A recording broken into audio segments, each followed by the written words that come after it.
They didn't come to my wedding. My own parents chose my sister Claire's art gallery opening over the most important day of my life. I stood at the altar in a borrowed dress, surrounded by friends, but the 2 seats I'd saved for them stayed empty. The text from Mom came as I was saying my vows. "So sorry, sweetheart. Claire's event is important. We're so proud of you." That was 8 years ago. 8 years of silence. 8 years of building a life they knew nothing about. Then I posted one photo. Just one. My new mansion, $2 million of glass steel, and everything they said I'd never achieve featured in Architectural Digest. I didn't tag them, didn't think about them. But within 6 hours, my phone exploded. "Kelly, sweetheart, it's Mom. Your father's in trouble. We need to talk. Family meeting tomorrow." I stared at that message and laughed. Not the happy kind.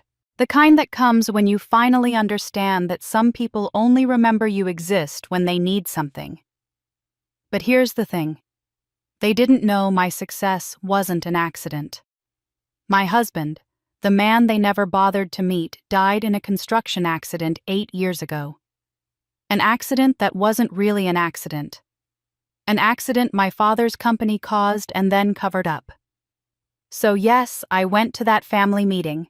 I showed up with contracts, lawyers, and evidence that would destroy everything they'd spent a lifetime building. They wanted my money. I wanted justice. And what I'm about to tell you. Let's just say they should have come to my wedding. Because revenge is a dish best served in a $2 million mansion. My name is Kelly Bishop.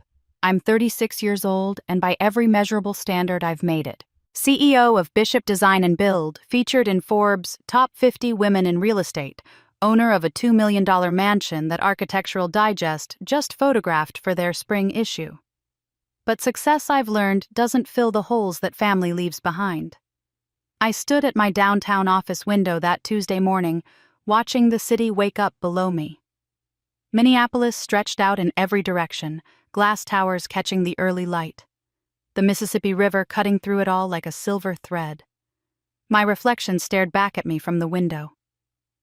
Designer suit, perfectly styled hair, the armor of achievement, carefully constructed over 8 years of silence. 8 years since my parents chose my sister's art gallery opening over my wedding. 8 years since I'd heard their voices. My assistant, Jennifer, appeared in the doorway with her tablet, and that efficient smile she wore like a uniform. "Ms. Bishop, the production team from Channel 7 is here for your pre-interview. They want to go over talking points before Thursday's live segment." I turned from the window, slipping back into the role I'd perfected, the successful businesswoman who had everything figured out. "Send them in, and Jennifer, make sure they have the updated portfolio images. I want them to see the women's shelter project we just completed." The pre-interview should have been routine. I'd done dozens of these. Local news loved the story of a self-made woman in a male-dominated industry. They always ask the same questions. How did you break into construction? What's your design philosophy? What advice do you have for young women entrepreneurs? They never ask the questions that mattered. What does success cost? Can achievement fill the space where family should be? Does winning ever feel like enough when you're celebrating alone? I was answering a question about sustainable building materials when my phone buzzed on the desk. Unknown number. I ignored it, maintaining eye contact with the producer as she scribbled notes. The phone buzzed again, and again. A string of notifications that made Jennifer glance at me with concern. "I'm so sorry," I said, reaching for the phone to silence it. "Let me just..." But then I saw it. A text message with a photo attachment, and beneath it words that stopped my heart. "Kelly, sweetheart, it's Mom. Your father's in trouble. We need to talk." My hands went cold. The producer was still talking something about camera angles and lighting, but her voice became distant, muffled, like I was underwater. I stared at that message, at the casual "sweetheart" that my mother hadn't used in 8 years.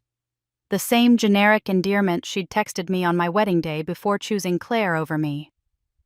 "Ms. Bishop, are you all right?" I looked up, realizing everyone in the room was staring at me. I'd gone pale. I could feel it, that draining sensation when shock hits your system. "I'm sorry. I need to take this. Can we reschedule?" The producer looked disappointed but professional. "Of course. We'll coordinate with Jennifer for another time." They filed out, and I was alone with my phone, and 8 years of silence suddenly shattered. My finger hovered over the photo attachment. Part of me didn't want to open it. Opening it meant letting them back in even just a crack. Opening it meant acknowledging that after all this time, they still had the power to unsettle me. I opened it. The photo showed my childhood home in Cedar Grove, Iowa, the 2-story colonial where I'd grown up believing that love was conditional and worth was measured by how much you sacrificed for people who never appreciated it. The house looked tired now, paint peeling the porch, sagging nothing like the pristine facade my father had always maintained. A bright orange foreclosure notice was taped to the front door, garish and official. But that's not what made my blood run cold. I zoomed in on the image, my breath catching in my throat. There, barely visible through the kitchen window, was a silhouette. A man's figure standing in the background of the shot. The stance was unmistakable. Broad shoulders, slightly hunched, hands in pockets, that particular way of standing with weight shifted to one leg. Marcus Grafton. The name alone sent a rush of memories flooding back. Marcus. My first business partner 10 years ago, back when I was 26, and naive enough to believe that people meant what they said. We'd started a small renovation company together. My design skills, his supposed investor connections. I'd put in everything, my savings, David's life insurance money, months of work, building a client base. Then one day Marcus disappeared. Along with him went $75,000, my business plans, and my client list. I'd found out later he'd started his own company in Chicago using everything he'd stolen from me. I'd rebuilt from nothing after that. Bishop Design and Build rose from the ashes of that betrayal. I'd sworn I'd never trust a partner again, never leave myself vulnerable to someone else's greed. And now Marcus Grafton was standing in my parents' kitchen like he belonged there. My phone rang. Mom's number, the one I'd blocked years ago but still recognized. I stared at it, my thumb hovering over the decline button.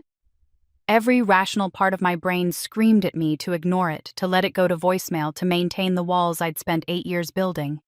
But 8 years of silence creates its own kind of gravity. Questions accumulate like compound interest. And despite everything, despite the wedding they'd missed, despite the years of abandonment, despite the way they'd treated me like I was disposable, part of me still needed to know why. I answered. "Kelly, sweetheart, thank God." My mother's voice hadn't changed. Still that particular blend of sweetness and manipulation, like honey laced with something bitter. "I know it's been a long time, but we're family, and family needs to stick together." Family. The word tasted like ashes in my mouth. "What do you want, Mom?" "Your father's in trouble. Medical bills, the business is failing. We're about to lose the house. I saw your feature in that magazine. You're doing so well, sweetheart. We're so proud of you. We just need a little help to get back on our feet." There it was. The script hadn't changed, only the stakes. They needed something so suddenly I existed again. Suddenly they were proud. Suddenly I was family. "I saw the photo," I said, my voice steadier than I felt. "The foreclosure notice. But that's not what I'm asking about." I paused, letting the silence stretch, letting her wonder how much I knew. "Why is Marcus Grafton in your house?" The silence on the other end was deafening. I could hear her breathing, could almost feel her scrambling for an explanation. When she finally spoke, her voice had lost some of that sugary coating. He's been helping us with financial planning. He's doing very well now, you know. He offered to help us restructure some things." Marcus Grafton. Helping. The man who'd stolen from me was now my parents' financial advisor. The coincidence was too perfect, too convenient. Something bigger was happening here, something I didn't understand yet. I looked at the photo again, zooming in further on that figure in the window. And suddenly, I saw it, what I'd missed before. Marcus wasn't just standing there. He was looking at something on the table, leaning over papers spread out in front of him. Planning something, calculating. The pieces started clicking together in my mind like tumblers in a lock. My parents' sudden contact, the foreclosure, Marcus Grafton's presence. They hadn't just randomly decided to reach out to their estranged daughter. This was coordinated, planned. They'd all been together this whole time. While I'd been building my company from nothing, while I'd been grieving David alone, while I'd been learning to survive without family, they'd been there in Cedar Grove connected. And now they needed something from me. I gripped my phone tighter, staring at my reflection in the office window. The successful woman in the expensive suit looked back at me, but underneath I could still see that girl in the borrowed wedding dress, standing at an altar watching the door, hoping her parents would walk through it, hoping they'd choose her just once. They hadn't then. And they weren't choosing me now. They were choosing my money, my success, the empire I'd built from the rubble they'd left me in. My voice came out barely above a whisper, but it carried the weight of 8 years of questions, 8 years of hurt, 8 years of wondering if I'd ever been more than a disappointment to them. So you've all been together this whole time. The silence after my words hung in the air like smoke. My mother didn't respond immediately, and in that pause I found myself transported back to Cedar Grove, to the house in that photo, to the girl I used to be before I learned that love in the Bishop household came with conditions I could never meet. Growing up, I understood my role early. Claire was the miracle, the golden child whose every crayon scribble was worthy of the refrigerator gallery. I was the responsible one, the practical daughter who didn't need praise because I was naturally capable. That's what my mother always said, naturally capable, as if competence was a substitute for affection. As if being strong meant I didn't need to be loved. I remember the day I won the Iowa State High School architecture competition. I was 16, and I'd spent 3 months designing a community center that incorporated sustainable materials and universal accessibility features. The judges called it remarkably mature work and visionary for someone so young.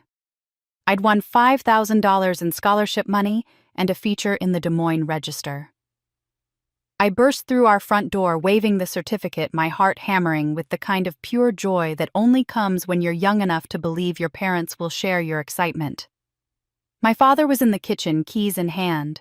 He glanced at the certificate, nodded, and said, "That's nice, Kelly, really. But Claire's gallery opening starts in 20 minutes and she needs a ride. Can you tell your mother I'm leaving?" Then he was gone, the door closing behind him with a gentle click that somehow felt louder than a slam. My mother emerged from the laundry room, a basket of Claire's delicate art school clothes balanced on her hip. "Oh, sweetheart, congratulations," she said, but her eyes were already scanning the clothes looking for stains. "Put that somewhere safe. Claire needs her blue dress ironed before your father gets back with her." I stood there holding my achievement, watching my mother iron my sister's dress, and something crystallized in me that day. My accomplishments were footnotes. Claire's needs were headlines. That was the natural order of our family, as fixed and immutable as gravity. Claire. Even thinking her name now brought a complicated tangle of emotions. My sister, with her golden blonde hair that caught the light like spun honey, so different from my dark brown, from my father's near black, from my mother's deep chestnut. As a child, I'd asked why Claire looked so different. "Recessive genes," my mother had said quickly. "Your grandmother was blonde." I'd accepted it the way children accept everything their parents tell them, filing it away as just another way Claire was special, marked as different, as precious. The real shift came when I was 18. My father's construction company had taken on a housing development that was supposed to be his big break, 30 homes in a new subdivision outside Cedar Grove. He'd overleveraged everything, convinced the project would make us wealthy. Instead, the market crashed, buyers backed out, and the bank came calling. I watched my father age 10 years, in 10 weeks watched him go from commanding presence to hollow-eyed ghost. I was a semester into college at Iowa State, finally studying architecture, finally pursuing the dream that Mr. Dawson had helped me see was possible. I came home for Thanksgiving to find my parents sitting at the kitchen table, a stack of bills between them like a barrier. "We need to talk," my mother said, and I knew from her tone that my life was about to change again. They laid it out simply. The business was bankrupt. They'd have to sell the house unless they could make the mortgage payments. Someone needed to work full-time to bring in steady money while my father tried to salvage what he could of his reputation and rebuild. Claire was in Florence studying Renaissance art on a program they'd already paid for. She couldn't come back, she was too sensitive for this kind of stress, my mother explained. It would break her. "You're stronger, Kelly," my mother said, reaching across the table to squeeze my hand. "You've always been the strong one. Claire is fragile. This is what families do, they make sacrifices for each other." I withdrew from college that December. I got a job as a secretary at a law firm, then added weekend shifts at a hardware store. Every paycheck went home to Cedar Grove. I lived in a basement apartment that smelled like mildew and heated my dinner in a microwave that only worked if you held the door shut with your hip. Meanwhile, Claire posted photos from Tuscany, from the Uffizi, from cafes where she sketched in leather journals I'd helped pay for. I told myself the story my mother had given me. I was strong. Claire was fragile. This was what family meant. I believed it because the alternative, that I was simply worth less, that my dreams mattered, less that I was the daughter they could afford to sacrifice, was too painful to consider. But there had been one moment, one brief window, when a different life seemed possible. Mr. Dawson, my architecture instructor from high school, had kept in touch after I graduated. When he heard I'd had to leave college, he called me. "Kelly, I have a proposition. My firm is looking for an apprentice. It's entry level, but you'd learn the business from the ground up. And there's a scholarship program through the State Architects Association I could recommend you. You could finish your degree part-time." For 3 months I let myself hope. I met with Mr. Dawson twice a week, learning to read blueprints, understanding building codes, seeing how design became reality. He treated me like I mattered, like my ideas had value. I started to remember the girl who'd won that competition, who'd dreamed in sketches and elevations. Then my father found out. I never knew exactly what he said to Mr. Dawson, but I came to the office one Tuesday and found it dark locked. Mr. Dawson's secretary called me that night. He resigned, effective immediately. "I'm sorry, Kelly." Years later, after everything, I'd tracked down Mr. Dawson. He was retired by then, living in Arizona. Over the phone, he finally told me, "Your father came to my office. He said, 'My daughter doesn't need a man filling her head with unrealistic dreams. She has family responsibilities. If you contact her again, I'll make sure every contractor in Iowa knows you're trying to lure young women into inappropriate relationships.' I had a wife, Kelly, a reputation. I couldn't risk it. I'm sorry. I've always been sorry." I remember going home that day, the day I found the office locked. My mother was in the kitchen, and I noticed something I'd seen before but never really registered: bruises on her wrist, finger-shaped marks already yellowing at the edges. She saw me looking and pulled her sleeve down quickly, too quickly. "I'm clumsy," she said. "Bumped into the door." But doors don't leave finger-shaped bruises. Doors don't make you flinch when someone reaches past you. I opened my mouth to ask to say something, but she'd already turned away, and the moment passed like so many moments in our house, acknowledged and buried in the same breath. My laptop chimed, pulling me back to the present, to my office, to the woman I'd become instead of the girl I'd been. An email notification appeared on my screen, and the subject line made my chest tighten. "The debt your father never paid, and you're living on stolen land." I stared at that email subject line, my mother still breathing on the other end of the phone, waiting for me to respond to her revelation about Marcus Grafton. But I couldn't focus on her words anymore. The past was flooding back, dragging me under, and I was 27 again, standing in a borrowed white dress, learning that even on my wedding day, I would come second. David Chen came into my life when I was 26, working 60-hour weeks between the law firm and weekend construction gigs I'd picked up. I'd finally saved enough to enroll in night classes for my architecture degree, determined to claw my way back to the dream my father had killed. David was the structural engineer reviewing plans for a building renovation my weekend crew was working on. He caught an error in the load calculations that would have caused serious problems, and instead of making me feel stupid, he spent an hour teaching me how to read the engineering specs properly. He had kind eyes the color of warm honey and hands that were calloused from real work, not soft like the lawyers I filed papers for. When he smiled, it reached all the way to those eyes crinkling the corners in a way that made you feel like you were the only person in the room. Within 3 months, we were inseparable.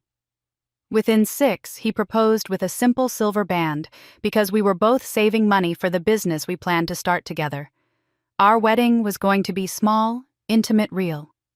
I didn't want the elaborate production my parents had thrown for Claire's gallery openings, didn't need the performance of prosperity they'd maintained, even while drowning in debt. I wanted a garden ceremony at a friend's farm outside Minneapolis. 30 people who actually cared about us, homemade food and wildflowers instead of expensive arrangements. David's parents flew in from Seattle. His sister Sarah was coming from her research position in Thailand. His college friends, my coworkers, the handful of people who'd become family when my blood relatives had abandoned me. I sent the invitation to my parents with a handwritten note on cream-colored cardstock. My hand had shaken as I wrote, "Please come. It would mean everything." I didn't ask them to pay for anything. Didn't expect them to host showers or rehearsal dinners. I just wanted them there. Just once, I wanted to be the daughter they showed up for. Just once, I wanted to matter more than Claire's latest exhibition or gallery showing, or whatever artistic endeavor was occupying their attention. The morning of my wedding, I woke up in Sarah's apartment where I'd spent the night, my simple white dress hanging on the closet door. It wasn't designer, wasn't even new. I'd found it at a consignment shop, ivory silk with delicate cap sleeves, elegant in its simplicity. Sarah was making coffee, humming something cheerful, and I remember thinking that this was it. This was the day I got to marry the man who saw me, really saw me, and chose me anyway. My phone buzzed at 9:30, a text from my mother's number. My hands trembled as I opened it, hope and dread warring in my chest. "So sorry, sweetheart. Claire has a gallery opening in Chicago, very important collectors. We'll celebrate with you soon. We're so proud." I read it 3 times. The ceremony was at 2 o'clock. They'd had months of notice. Chicago was a 6-hour drive. They could have made both events if they'd wanted to, if I'd mattered enough. Sarah found me sitting on the bathroom floor, still in my pajamas, mascara running down my face before I'd even put on my wedding makeup. "Kelly, honey, what happened?" I couldn't speak. I just handed her my phone. She read the message and I watched her face transform from confusion to fury. "Are you kidding me? Today they're doing this today." David arrived an hour later to check on me. He took one look at my swollen eyes and pulled me into his arms. He didn't say "I told you so," even though he'd warned me not to get my hopes up. He didn't tell me to stop crying or that I was ruining my makeup.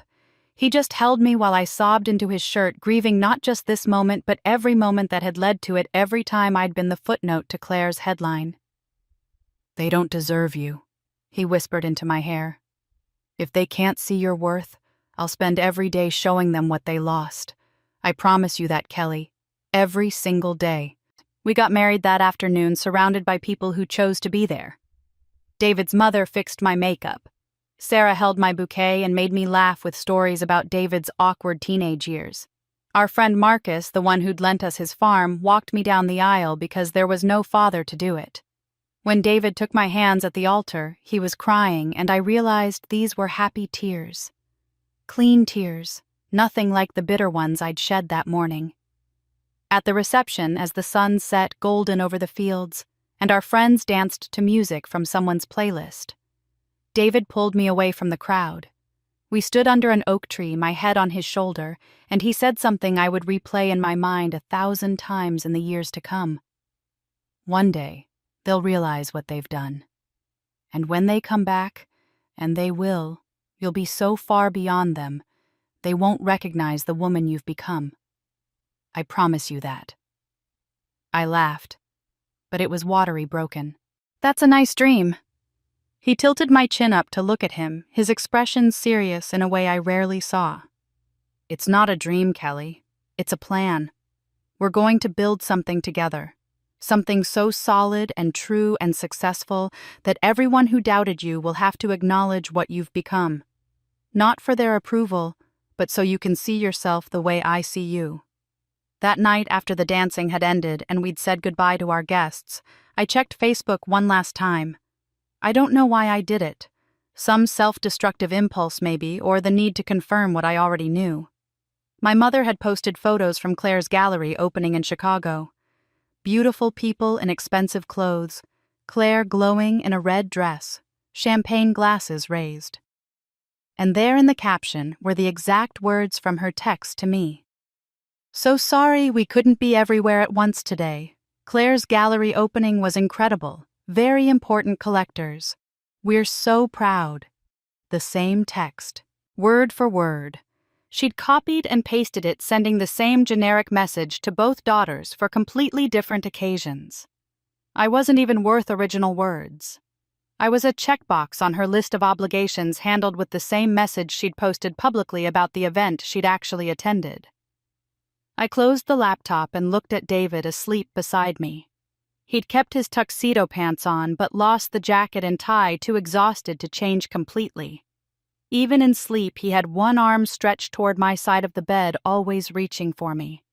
Now, 8 years later, sitting in my office with my mother's voice still crackling through the phone, I opened the bottom drawer of my desk and pulled out the framed photo from that day. David and me under the oak tree, his arm around my waist, both of us smiling despite everything.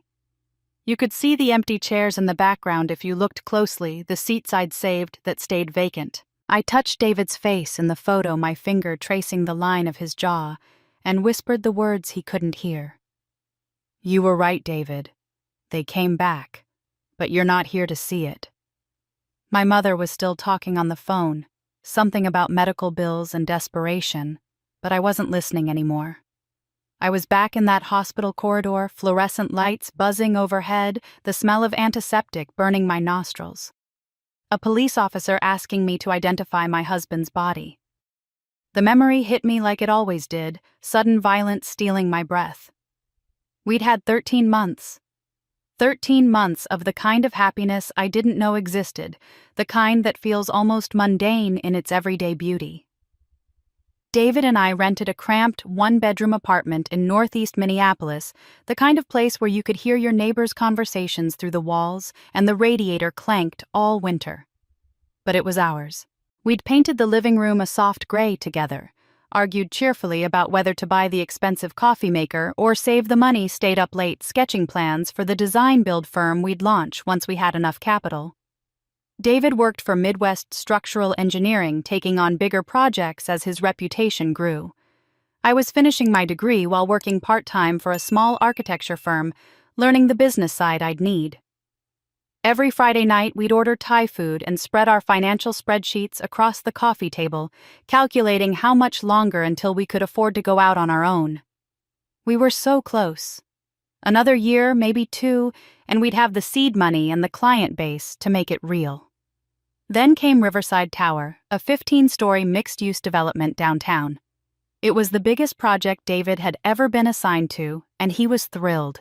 For the first 3 months, he'd come home energized, talking about load calculations and foundation specs with the kind of passion that made me fall in love with him all over again. But that last week, something changed. He'd come through the door with his shoulders tight, his smile forced. When I asked what was wrong, he'd wave it off. "Just some safety concerns with the concrete formwork. Nothing I can't handle. I'll sort it out." I'd trusted him. I'd believed that if it was serious, he'd tell me. I was in a coffee shop meeting with a potential client about a residential renovation when my phone rang. David's supervisor, Tom Hendricks, his voice careful and wrong. "Kelly, there's been an accident at Riverside Tower. You need to come to Hennepin County Medical Center right away." The details came in fragments. Structural collapse on level 12. The concrete formwork had failed catastrophically. 3 workers had been on that level. 2 were in surgery. 1 was dead. I remember thinking as I drove too fast through downtown traffic that David would be devastated. He'd worked with those crews, knew their names, their families. He'd feel responsible even though it wasn't his fault. It never occurred to me that David was the one who hadn't survived. The hospital social worker led me to a room that was too quiet, too clean.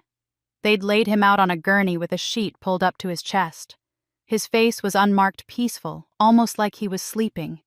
But his hard hat lay on a side table cracked clean through. I touched his hand, and it was cold, and that's when my brain finally accepted what my heart had been refusing. David was gone. The man who'd promised to show me my worth every day, who'd held me while I cried on our wedding morning, who'd believed in me when no one else did. He was gone, and I hadn't even gotten to say goodbye. The official report came 2 weeks later while I was still moving through the world like a ghost. Catastrophic material failure. Inadequate safety protocols. And there, in black and white, was David's signature on the safety inspection forms, dated the day before the collapse. The implication was clear. David Chen had signed off on defective work, had rushed the inspection, had prioritized schedule over safety. The company's lawyers said it delicately, but the message was unmistakable. This was David's fault. I knew it was a lie. David was meticulous sometimes, to the point of driving contractors crazy with his attention to detail. He would never, ever sign off on unsafe conditions. But I was drowning in grief, barely functional, and I had no energy to fight a corporation with lawyers and insurance companies and incentives to blame the dead engineer who couldn't defend himself. The funeral was small, like our wedding had been. David's parents flew in. His sister Sarah cut short her research trip. Our friends filled the church with flowers and memories, and at the back, almost hidden, I saw them. My parents. They stood in the last pew, my father in his good suit, my mother in black. They didn't approach me during the service, didn't come to the reception after, but my mother called me that night.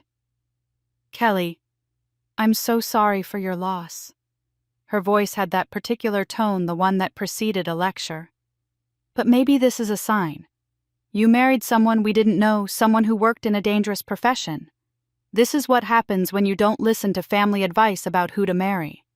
Come home to Cedar Grove. Let us take care of you." I hung up on her. Then I changed my phone number. I blocked them on every social media platform.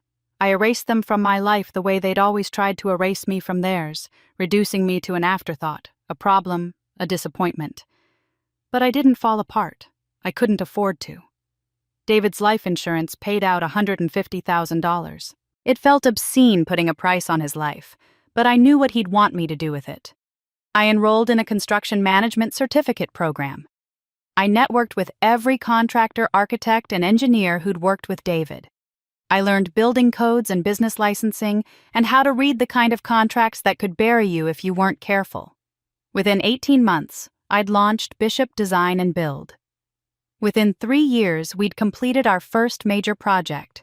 Within 7, I'd built the empire David had promised we'd create together.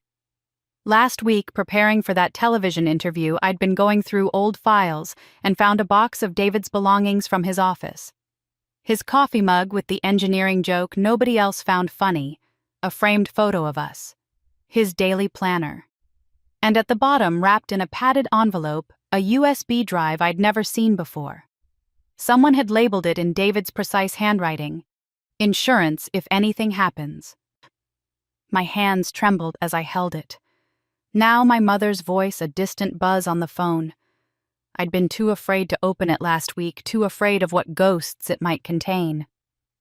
But now, with my parents suddenly reappearing, with Marcus Grafton in their kitchen, with that email about stolen land glowing on my screen, I knew it was time to stop being afraid of the past. I had a feeling David had left me more than insurance money. He'd left me the truth. I set the USB drive on my desk next to that wedding photo and forced myself back to the present. My mother had finally stopped talking, waiting for my response about Marcus Grafton. I told her I'd call her back and hung up before she could protest. The truth David had left me would have to wait a little longer. First, I needed to understand how I'd gotten here, to this moment where the family who'd abandoned me suddenly wanted back in. Bishop Design and Build started small, smaller than small. My first project was a women's shelter renovation on the north side of Minneapolis. The nonprofit had almost no budget and most contractors had turned them down. I bid the job at cost just enough to cover materials and pay the 2 workers I'd hired. We gutted the building down to the studs, replaced rotted framing, installed new windows that actually locked, created private spaces where women could feel safe while they rebuilt their lives. The director Maria watched me work one day and asked why I cared so much about getting the details right for a shelter nobody would ever feature in a magazine.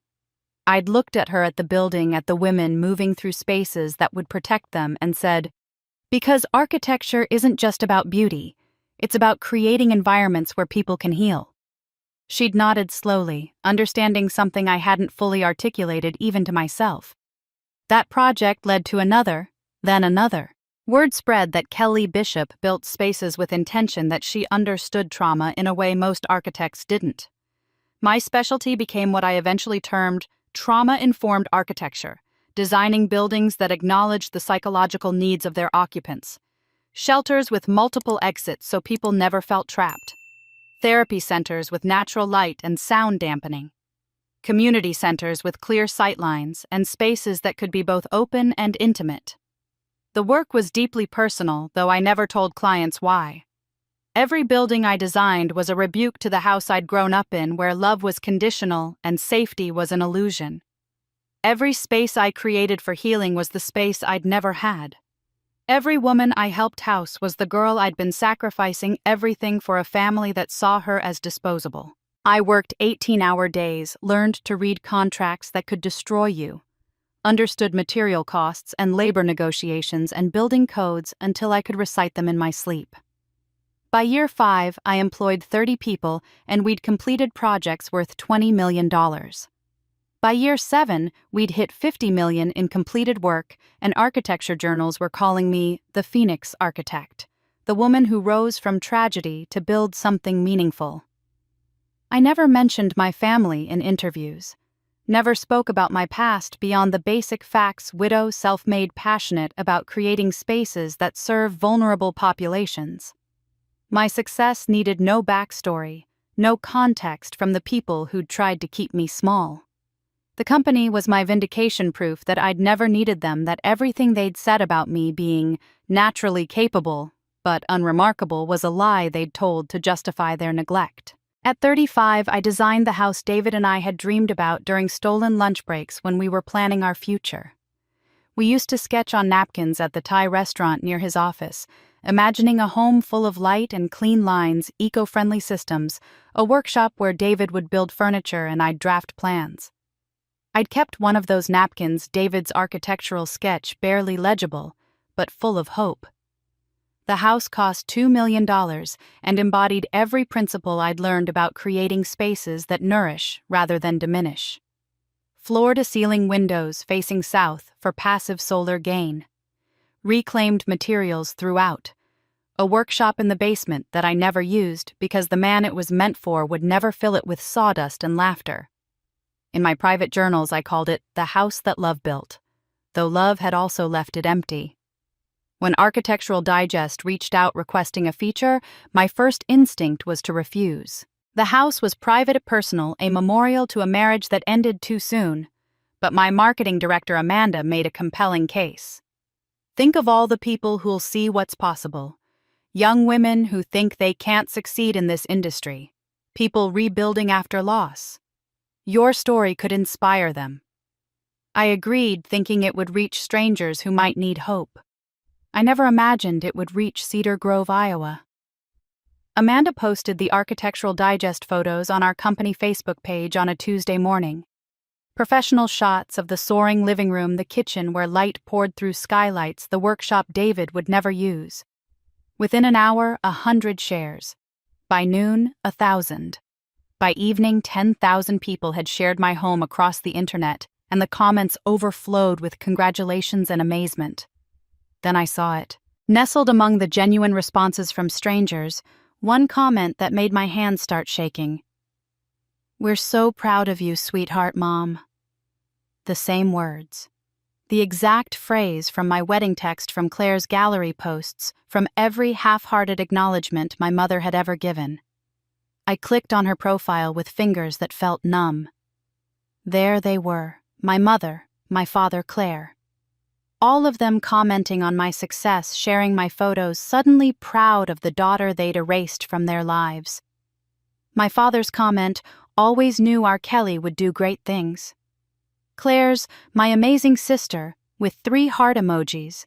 The performance was starting again, the same theater they'd always staged. Only this time, the show was for their friends in Cedar Grove, for their social media connections, for anyone who might see them celebrating a successful daughter and think they were good parents who'd supported her all along. My phone rang. Unknown number, but I recognized the area code. Cedar Grove. I let it go to voicemail, my heart hammering against my ribs. 30 seconds later, the notification appeared. I played it on speaker, my mother's voice filling my office with practiced concern. "Kelly, sweetheart, it's Mom. I know it's been a long time, but we need to talk. Your father's medical bills are overwhelming us and the house. Well, you saw the foreclosure notice. But there's something else you need to know, something about that beautiful mansion you built. Kelly, we need to talk about that land you're living on." I listened to that voicemail 3 times, my mother's voice, with its careful inflection on "that land you're living on." It was bait, obviously. A hook designed to make me panic, to make me call back immediately, demanding explanations. But I'd learned something in 8 years of building a business from nothing: never make decisions from a place of emotion. Never let anyone see you react. Instead, I made a call to Thomas Brennan, a private investigator I'd used for background checks on potential business partners. "Tom, I need a deep dive on my parents' finances. Robert and Linda Bishop, Cedar Grove, Iowa. And there's another name, Marcus Grafton. I want to know every connection between them, every transaction, everything." Tom worked fast. 3 days later, I had a file 2 inches thick sitting on my desk. The story it told was more sordid than I'd imagined. My father's construction company, Bishop & Sons, had been hemorrhaging money for 5 years. The company survived only through a series of loans from something called Grafton Investment Partners, owned by surprise Marcus Grafton. The loans were structured oddly, with balloon payments and interest rates that varied wildly. It looked less like legitimate business financing and more like money laundering with extra steps. But the real revelation was buried deeper in the file. In 2015, my father had been investigated for land fraud. According to county records, he'd sold a parcel of commercial property to a developer from Des Moines for $300,000. The problem: he didn't own the property. He'd forged the title documents, pocketed the money, and when the developer discovered the fraud and threatened to press charges, the case mysteriously disappeared. Tom had found the paper trail: a series of canceled checks to a county clerk named Donald Marsh, $10,000 spread across 6 months. Bribery, plain and simple. The land in question was nowhere near my property.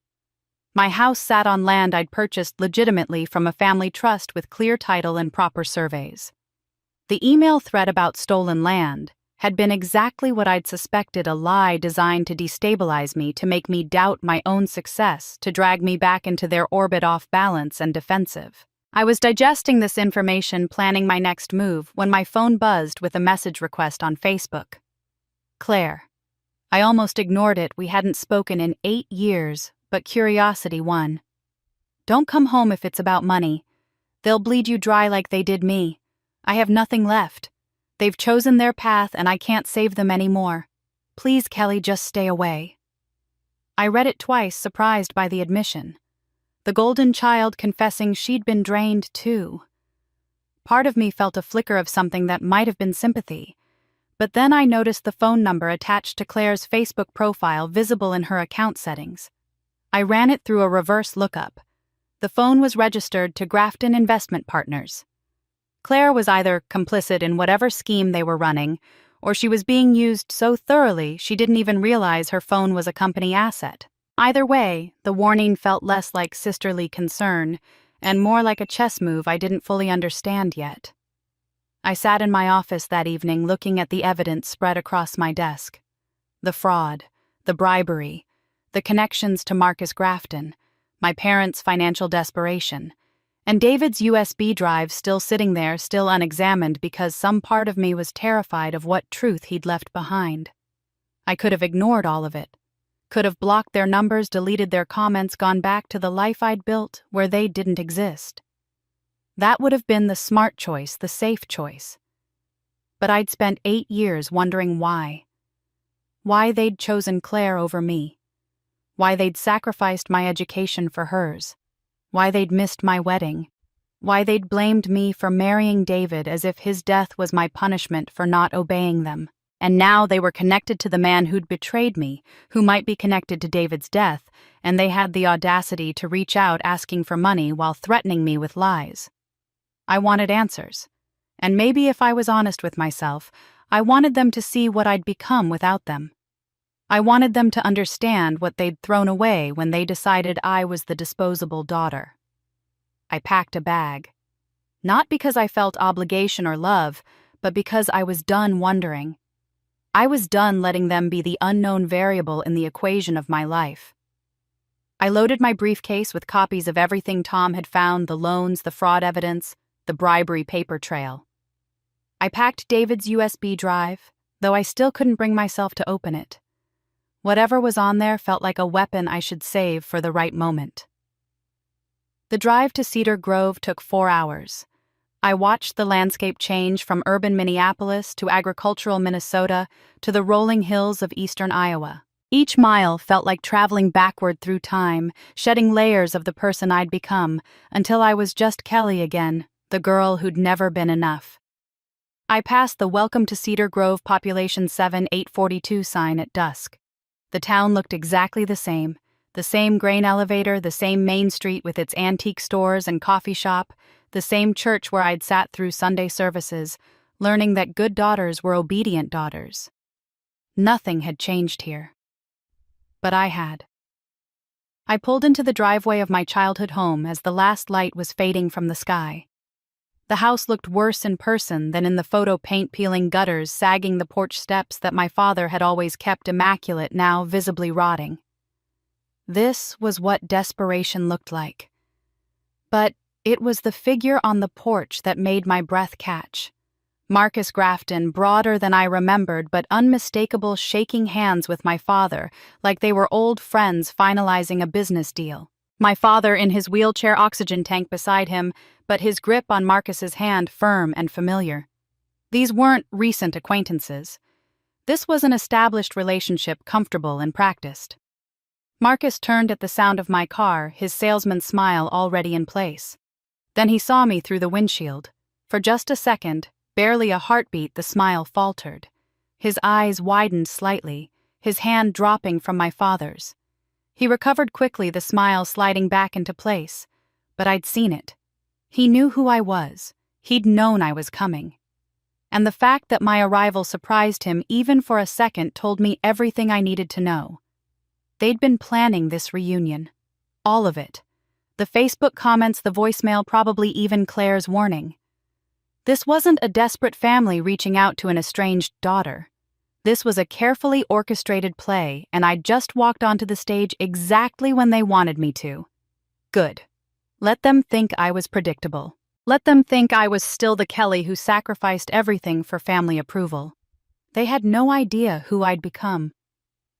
I stepped out of the car, my heels clicking on the cracked concrete driveway.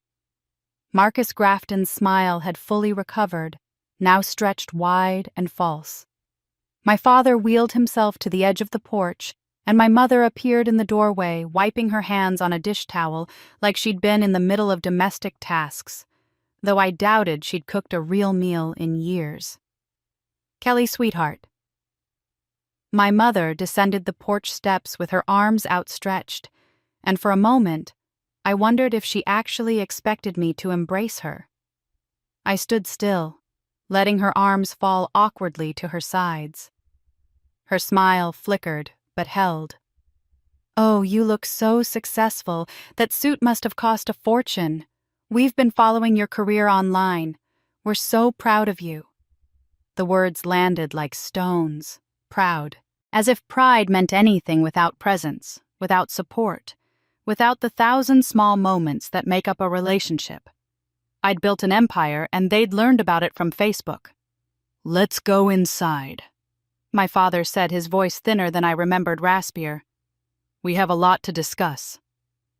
The house smelled exactly like my childhood coffee that had been sitting too long on the burner old wood that needed refinishing, and underneath it all, something stale and sad.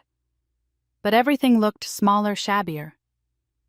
The couch where I'd done homework while Claire practiced her art had a visible sag in the middle. The curtains my mother had once kept pristine were faded and dusty. The family photos on the mantel were the same ones from 15 years ago, time frozen in a house that had been slowly dying. I took a seat in the armchair I'd always avoided as a child because it was Dad's chair. A small rebellion sitting in his space. He noticed his jaw tightening briefly before he arranged his face back into a mask of paternal concern. Marcus Grafton settled onto the couch like he belonged there, and I realized he probably visited often enough that he did. My mother busied herself bringing out coffee in mismatched mugs, playing hostess performing normalcy. The front door opened, and Claire swept in 20 minutes late. She wore clothes that screamed expensive designer jeans, a cashmere sweater, leather boots, but her face told a different story. Hollow eyes with shadows underneath cheekbones too prominent, the kind of thinness that comes from stress rather than health. She glanced at me, then away again, like she couldn't quite make eye contact stick. "Sorry I'm late," she murmured, taking a seat on the far end of the couch as far from me as the room allowed. We sat there like a Norman Rockwell painting of dysfunction, everyone arranged just so, waiting. My mother poured coffee. My father adjusted his oxygen tube. Marcus crossed his legs and examined his fingernails. Claire stared at her phone. And I waited, letting the silence grow heavy and uncomfortable, watching them realize I wasn't going to make this easy. Finally, my father cleared his throat, that authoritative sound I remembered from childhood lectures. "Kelly, I'll be direct, because that's how you are now, isn't it, businesslike?" He paused as if this was a compliment. "The company's in trouble. Has been for years. Medical bills from this cancer have been astronomical, even with insurance. We made some bad investments. The house is mortgaged to the hilt. We're facing foreclosure in 60 days. My mother leaned forward, her hands clasped like she was praying. "We know we weren't there for you before, sweetheart. We made mistakes. But we want to make it right. We want to be a family again. But we need your help first. We need $200,000 to save the house and restructure the business. Family helps family, Kelly. That's what we do." I noticed she said, "Be a family again," only after establishing they needed money. The order was telling. Marcus Grafton uncrossed his legs and leaned forward, adopting what I recognized as his pitch posture. "Kelly, I've analyzed the financials thoroughly. Bishop & Sons has solid underlying assets. With proper capital infusion and your expertise in the construction industry, we could turn this around. It's actually a sound investment opportunity. You'd be helping your family and making a smart business decision." They'd rehearsed this. The sick father, the pleading mother, the business advisor with his analysis and reassurances. They'd assigned roles like actors in a play, each one designed to appeal to a different part of me. Guilt, obligation, greed. They'd covered all their bases, except they were performing for the wrong audience. They were trying to manipulate the girl who'd left college to support them, who'd believed that being strong meant being endlessly sacrificial. They hadn't accounted for the woman I'd become, the one who'd learned that strength sometimes means saying no, that love without respect is just exploitation wearing a prettier name. I sipped my coffee, letting the silence stretch until I could feel them getting nervous. My father shifted in his wheelchair. My mother's smile started to look strained. Marcus glanced at his watch. Claire picked at her cuticles. Finally, I set down my mug with a soft click. "I'll consider it." The relief that washed over their faces was almost comical. My mother's shoulders dropped. My father nodded like a judge delivering a verdict. Marcus smiled that salesman smile. "But," I continued and watched them tense again, "if I invest in anything, we do this properly. Legal contracts, Full financial disclosure, independent audits, everything documented and transparent. I'm not writing a check based on promises and family sentiment. My father frowned. Kelly, we're family. We don't need— Those are my terms, I said, my voice pleasant but firm. I'll have my lawyer draft a proposal. We'll meet again in 3 days to review it. If the numbers work and everything is legitimate, we can move forward. They exchanged glances, some unspoken communication passing between them. Finally, my father nodded. 3 days. That's fine. I stood smoothing my skirt, preparing to leave. They thought they'd won. They thought I was the same Kelly, just with better clothes and a bigger bank account. They had no idea I'd seen through their performance, that I'd come here not to be manipulated, but to understand the full scope of their deception. As I reached the door, I turned back as if remembering something minor. Oh, by the way, Dad, I've been doing some research for a potential project in Iowa. Fascinating what you can find in county records when you really dig. I came across some interesting documents from 2015, a land deal that went sideways. We should discuss those too. Just to make sure everything's clean before I invest. My father's face went pale. Actually pale, the blood draining so fast I could see the shift in his complexion. My mother's hand went to her throat. Marcus Grafton's smile vanished completely. I don't know what you're talking about, my father said, but his voice shook. I'm sure it's nothing, I said lightly. We can clear it up when we meet again. 3 days. I walked out into the cool evening air, my heart pounding but my face composed. I'd just shown them a fraction of what I knew, a warning shot across the bow. They'd spend the next 3 days panicking, wondering what else I'd discovered, trying to figure out how to control the narrative. I was halfway to my car when I heard footsteps behind me, Claire moving quickly in those expensive boots. Kelly, wait. Her voice was urgent, low. I turned. Up close, she looked even worse, the kind of exhaustion that goes bone deep. She glanced back at the house, making sure no one could hear us. You don't understand what you're walking into, she whispered. He's dying. The cancer is stage 4. He has maybe 6 months. And he's decided that if he's going down, he's taking all of us with him. Whatever you think you know, it's worse than you imagine. Please, just leave. Let him destroy himself if that's what he wants. But don't let him destroy you, too. She turned and walked back to the house before I could respond, leaving me standing in the driveway with more questions than answers and the sinking feeling that this reunion was going to cost me more than I'd anticipated. Claire's warning echoed in my mind as I drove back to my hotel. He's dying, and he'll take all of us down with him. But what she didn't understand was that I'd already made my choice. I wasn't here to be saved or to save anyone. I was here to ensure that when my father went down, he went down alone, and that the people he'd hurt, David, me, maybe even Claire in her own way, finally got something resembling justice. I called Mark Reeves from my hotel room. It was late, but Mark had been David's closest friend, the best man at our wedding, who'd stood in the back row at the funeral with an expression that had haunted me for years. An expression that said he knew something important, something he couldn't or wouldn't share. Kelly, he answered on the second ring. I wondered when you'd call. I need a secured loan contract, I said without preamble. $500,000. Completely legal, properly notarized, but structured so the borrower will default. Can you do that? Silence on the other end. Then Kelly, I understand you're angry at your family. God knows they've given you reason, but this sounds like you're setting a trap. I need the contract, Mark. Why? What's this really about?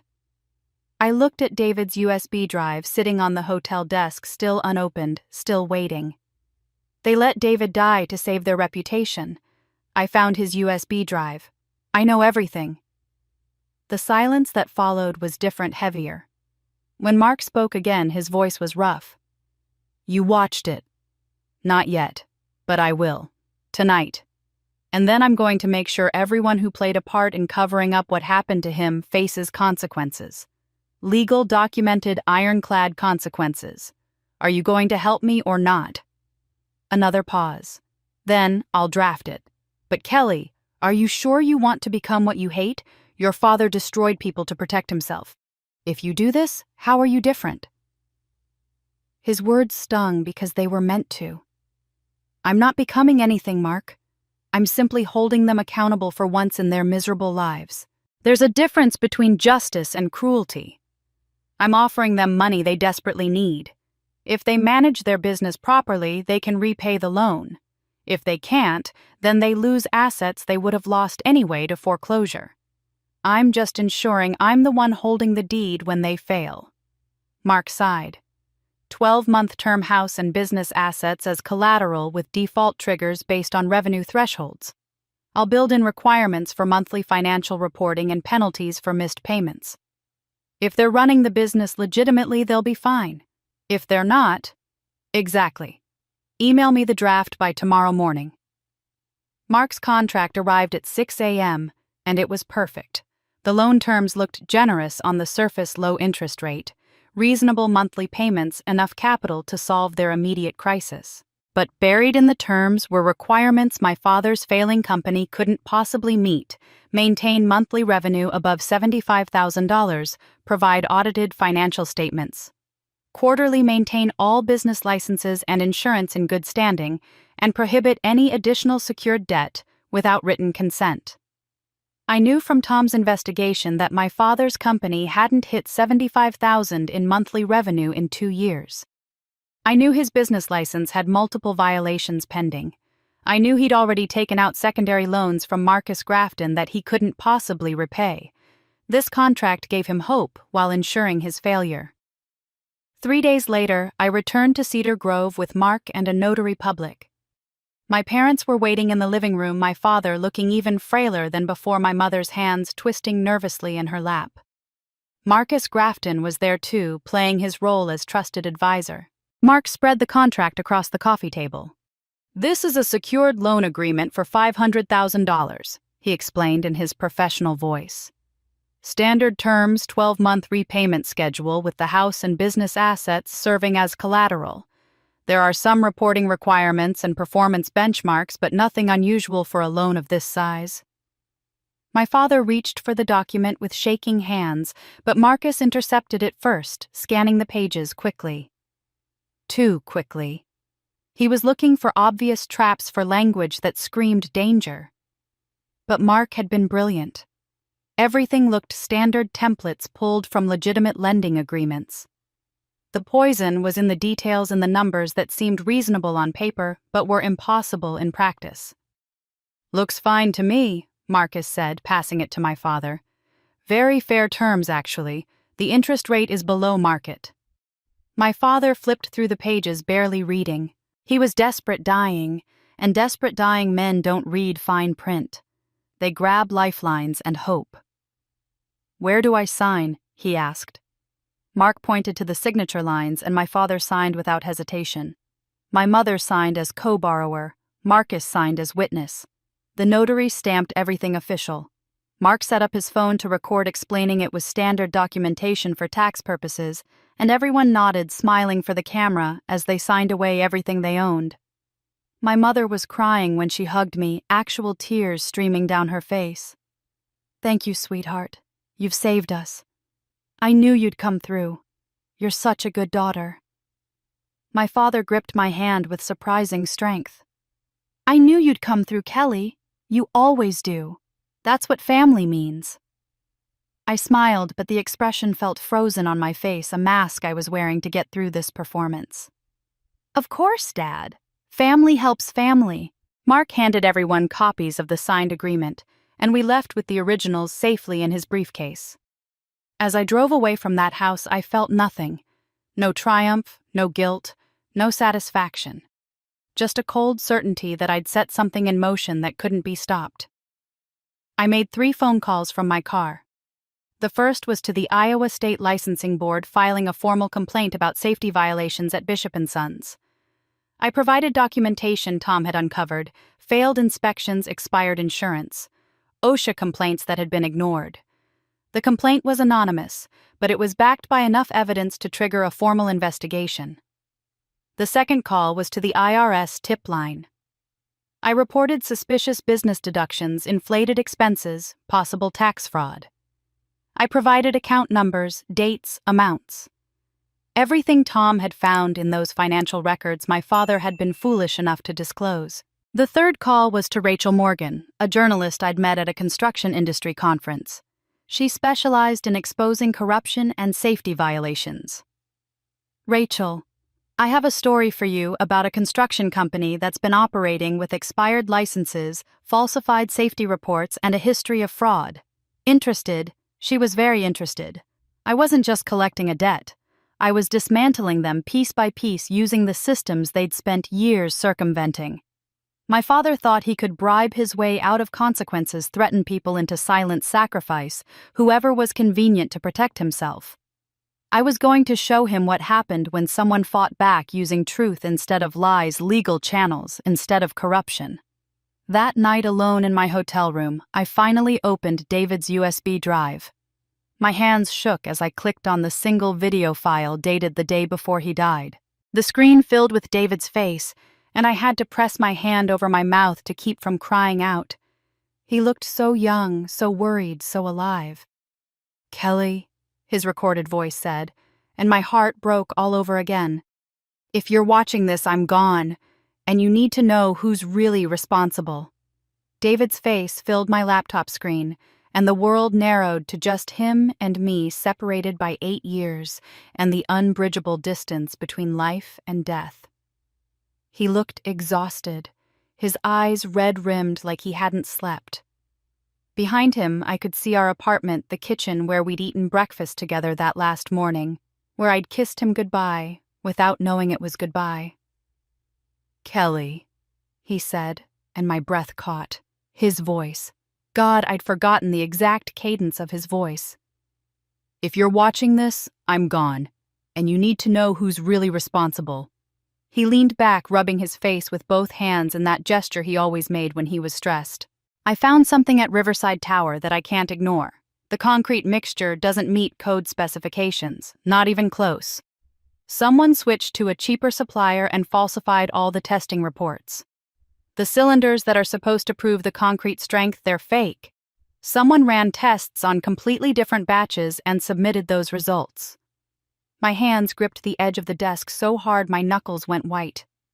"If I report this, the project shuts down immediately. The contractor goes bankrupt, probably faces criminal charges. And Kelly..." He paused, his eyes filling with something that looked like anguish. "The contractor is your father's company, Bishop & Sons. He's the one who changed the specifications. He made the deal with the cheaper supplier to save money.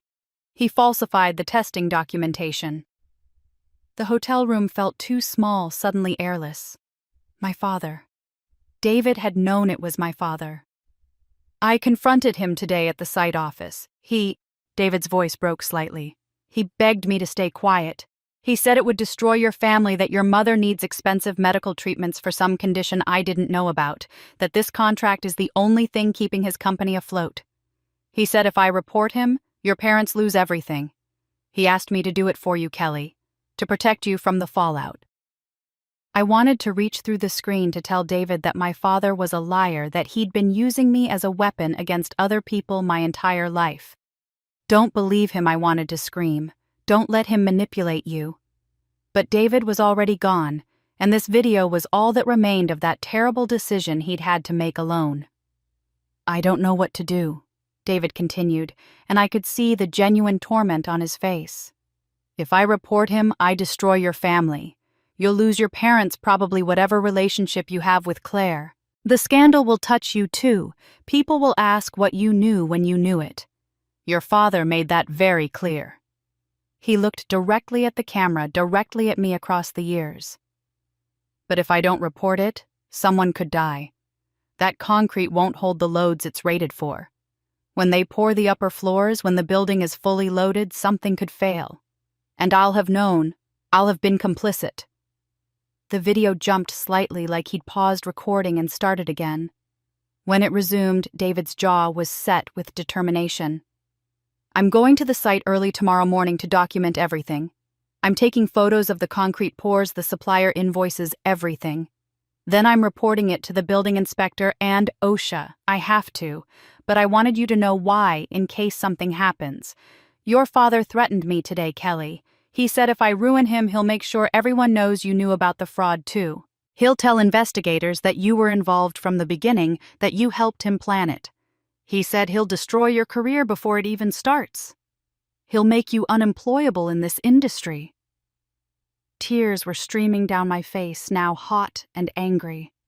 My father had threatened David, had used me as a shield, as leverage, as a weapon. I won't let him do that to you, David said fiercely. I'm documenting everything, including this conversation with him. I'm making copies of all the evidence and sending them to Mark Reeves with instructions to protect you if anything happens to me. You're not part of this, Kelly. You're innocent. And I'm going to make sure everyone knows that. His expression softened, and fresh tears welled in his eyes. I'm doing this to protect you, not hurt you. I love you more than anything in this world. And I'm sorry. I'm so sorry that your family put us in this position. I'm sorry that I have to choose between your family and doing the right thing. But I'm choosing right. I'm choosing safety.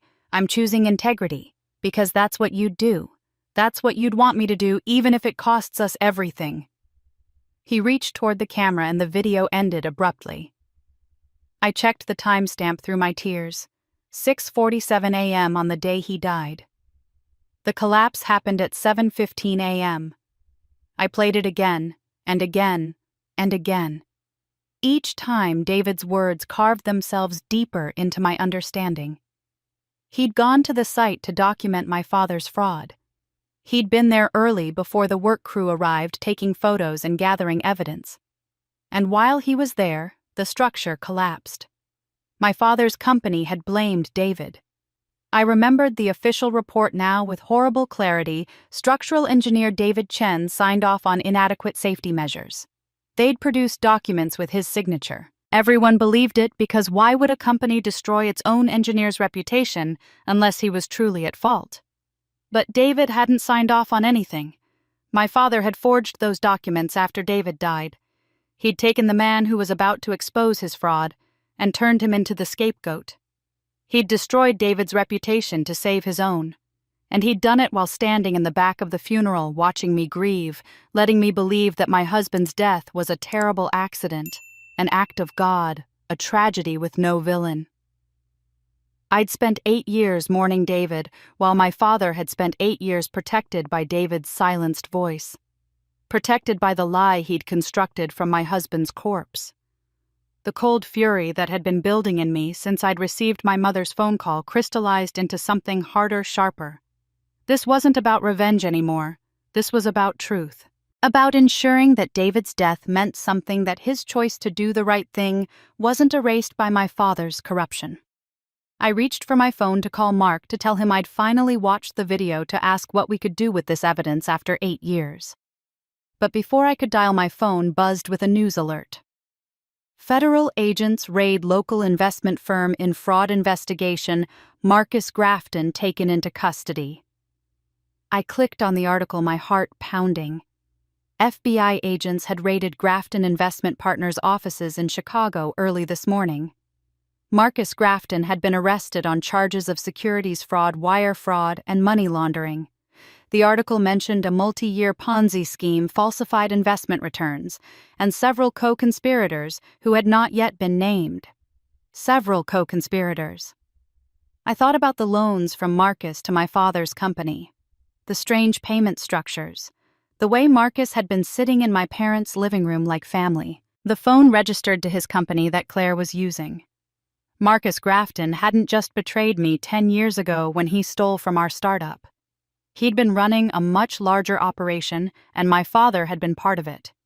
Maybe Claire too, willingly or not. And now the FBI was involved. My carefully constructed plan to dismantle my father's company through legal channels suddenly seemed quaint. I'd been preparing to use civil law business regulations licensing boards. But if my father was entangled in federal crimes with Marcus Grafton, this was about to become much bigger than I'd anticipated. I looked at David's face frozen on my laptop screen in that final moment before the video ended. He'd died trying to expose one crime. Now I was uncovering a web of crimes that stretched far beyond a single construction project. "I'll finish what you started," I whispered to his image.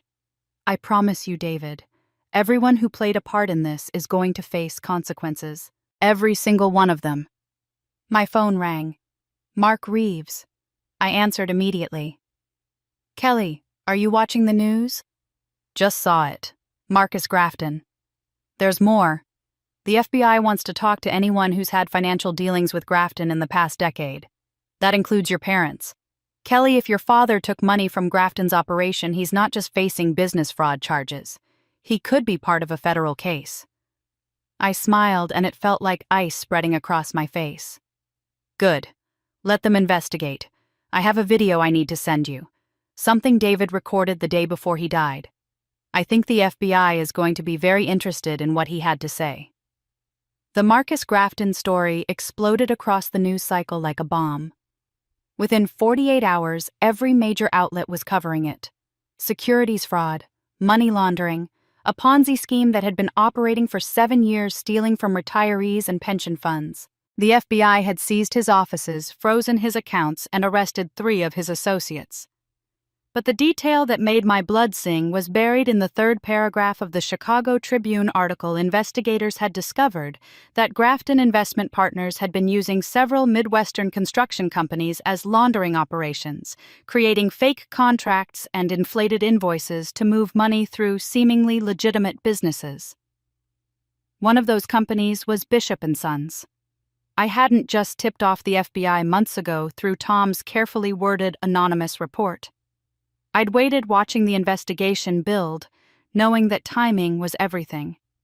I'd waited until after my parents signed that secured loan, until after they'd committed themselves legally to repaying me. Because now every dollar they'd borrowed from Marcus over the years wasn't just bad debt. It was evidence. They weren't just failing business owners anymore. They were potential accessories to federal crimes. The 12 months passed like a slow-motion car crash. I watched from Minneapolis as my father's company struggled as the monthly financial reports Mark required came in showing revenue dropping month after month. The state licensing investigation I'd triggered found multiple violations. The IRS audit I'd instigated uncovered undeclared income and fraudulent deductions. And through it all, my parents kept calling, asking for extensions for flexibility, for understanding. I gave them nothing. Exactly 1 year after the signing, Mark sent the default notice via certified mail and email. Revenue thresholds not met for 10 consecutive months. Loan in default. Foreclosure proceedings initiated per contract terms. My father called me 30 minutes after receiving it, his voice desperate and thin. "Kelly, please. We can fix this. Just give us more time. The company's turning around, I swear. We just need another 6 months." The contract was very clear, Dad. 12 months. You had 12 months to meet the terms. But the investigation, the Marcus situation, it's killed our reputation. No one will hire us. It's not fair to hold us to those revenue numbers when what? When your criminal associate got arrested, when your decades of fraud finally caught up with you. Those sound like exactly the kind of circumstances that prove why those terms existed.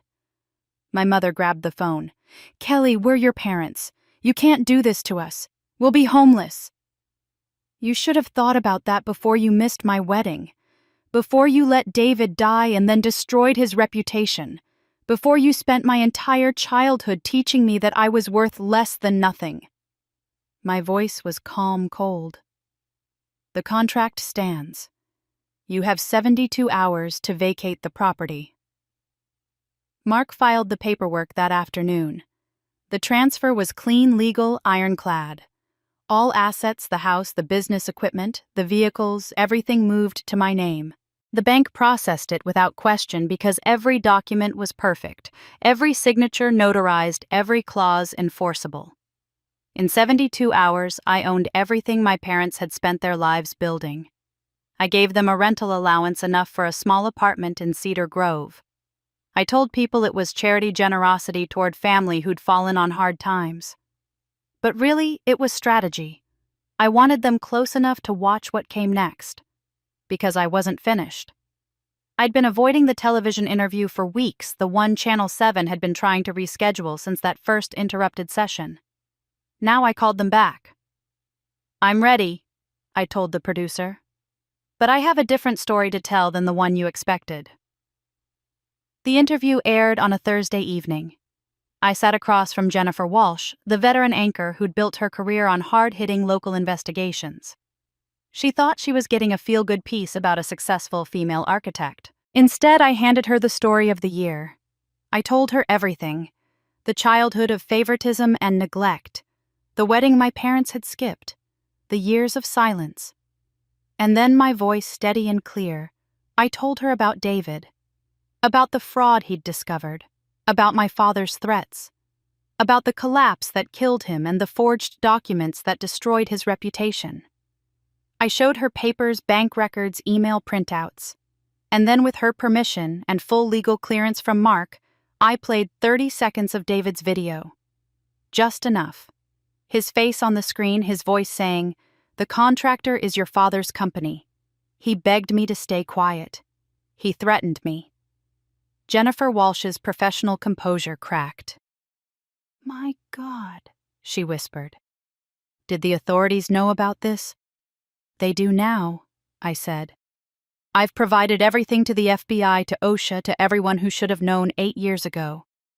My husband died trying to do the right thing.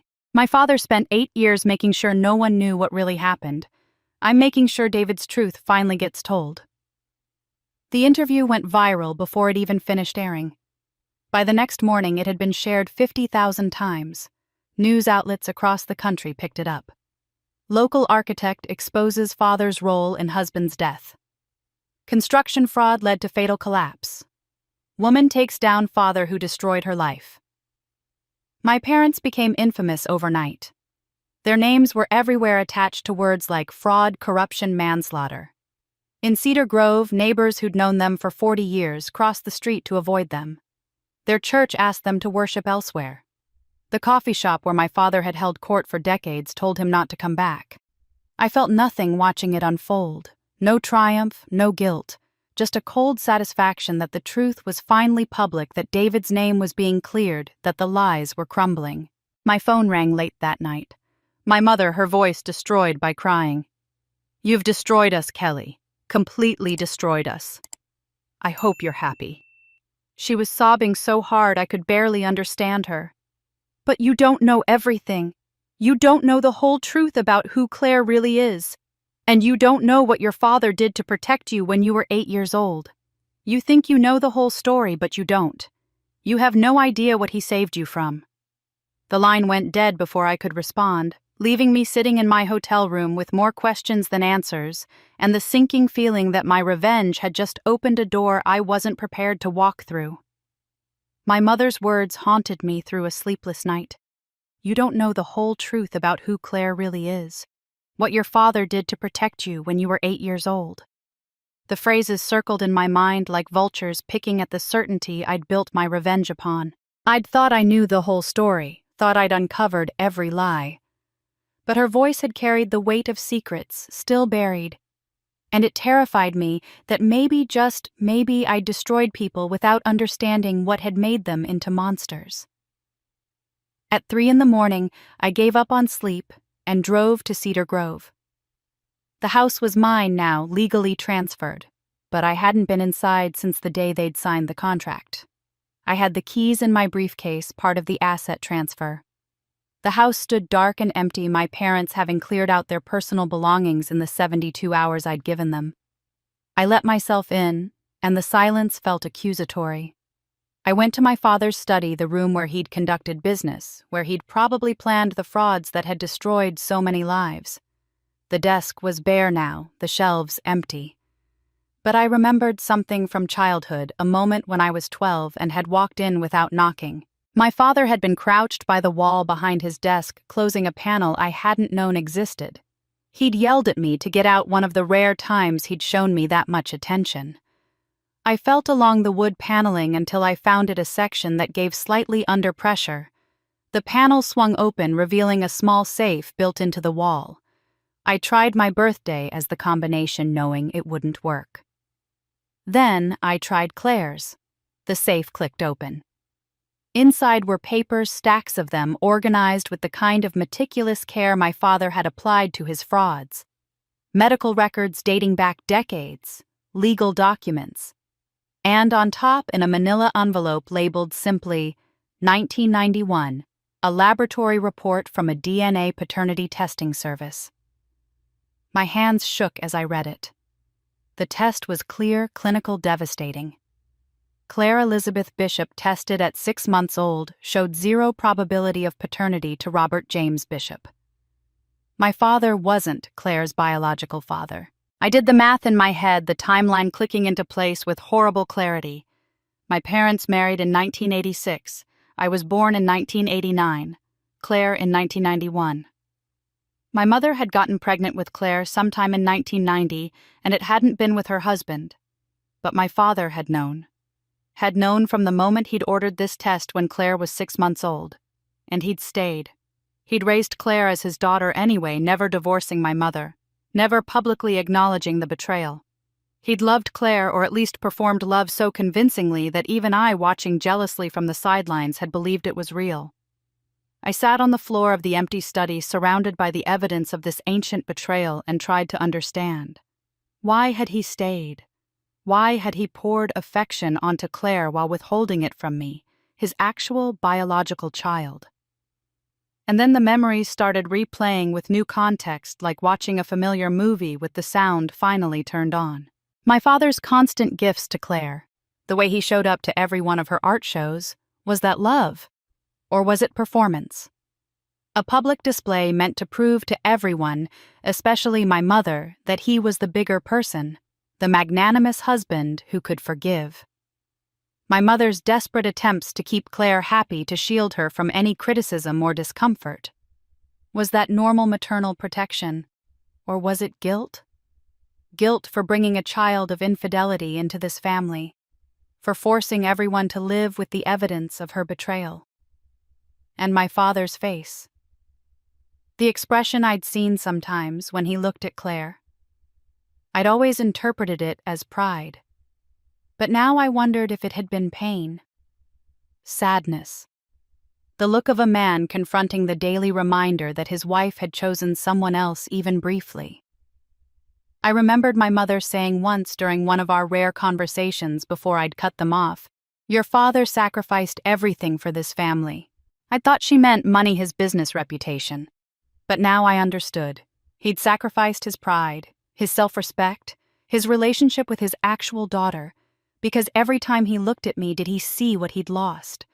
Did he punish me for being real? While Claire was a lie he had to pretend to believe. The cruelty of it was breathtaking.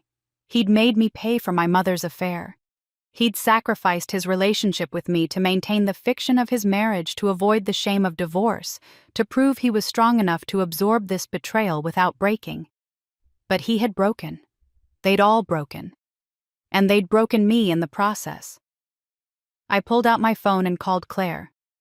It was 4 a.m, but she answered on the 3rd ring, her voice thick with sleep and something that might have been fear.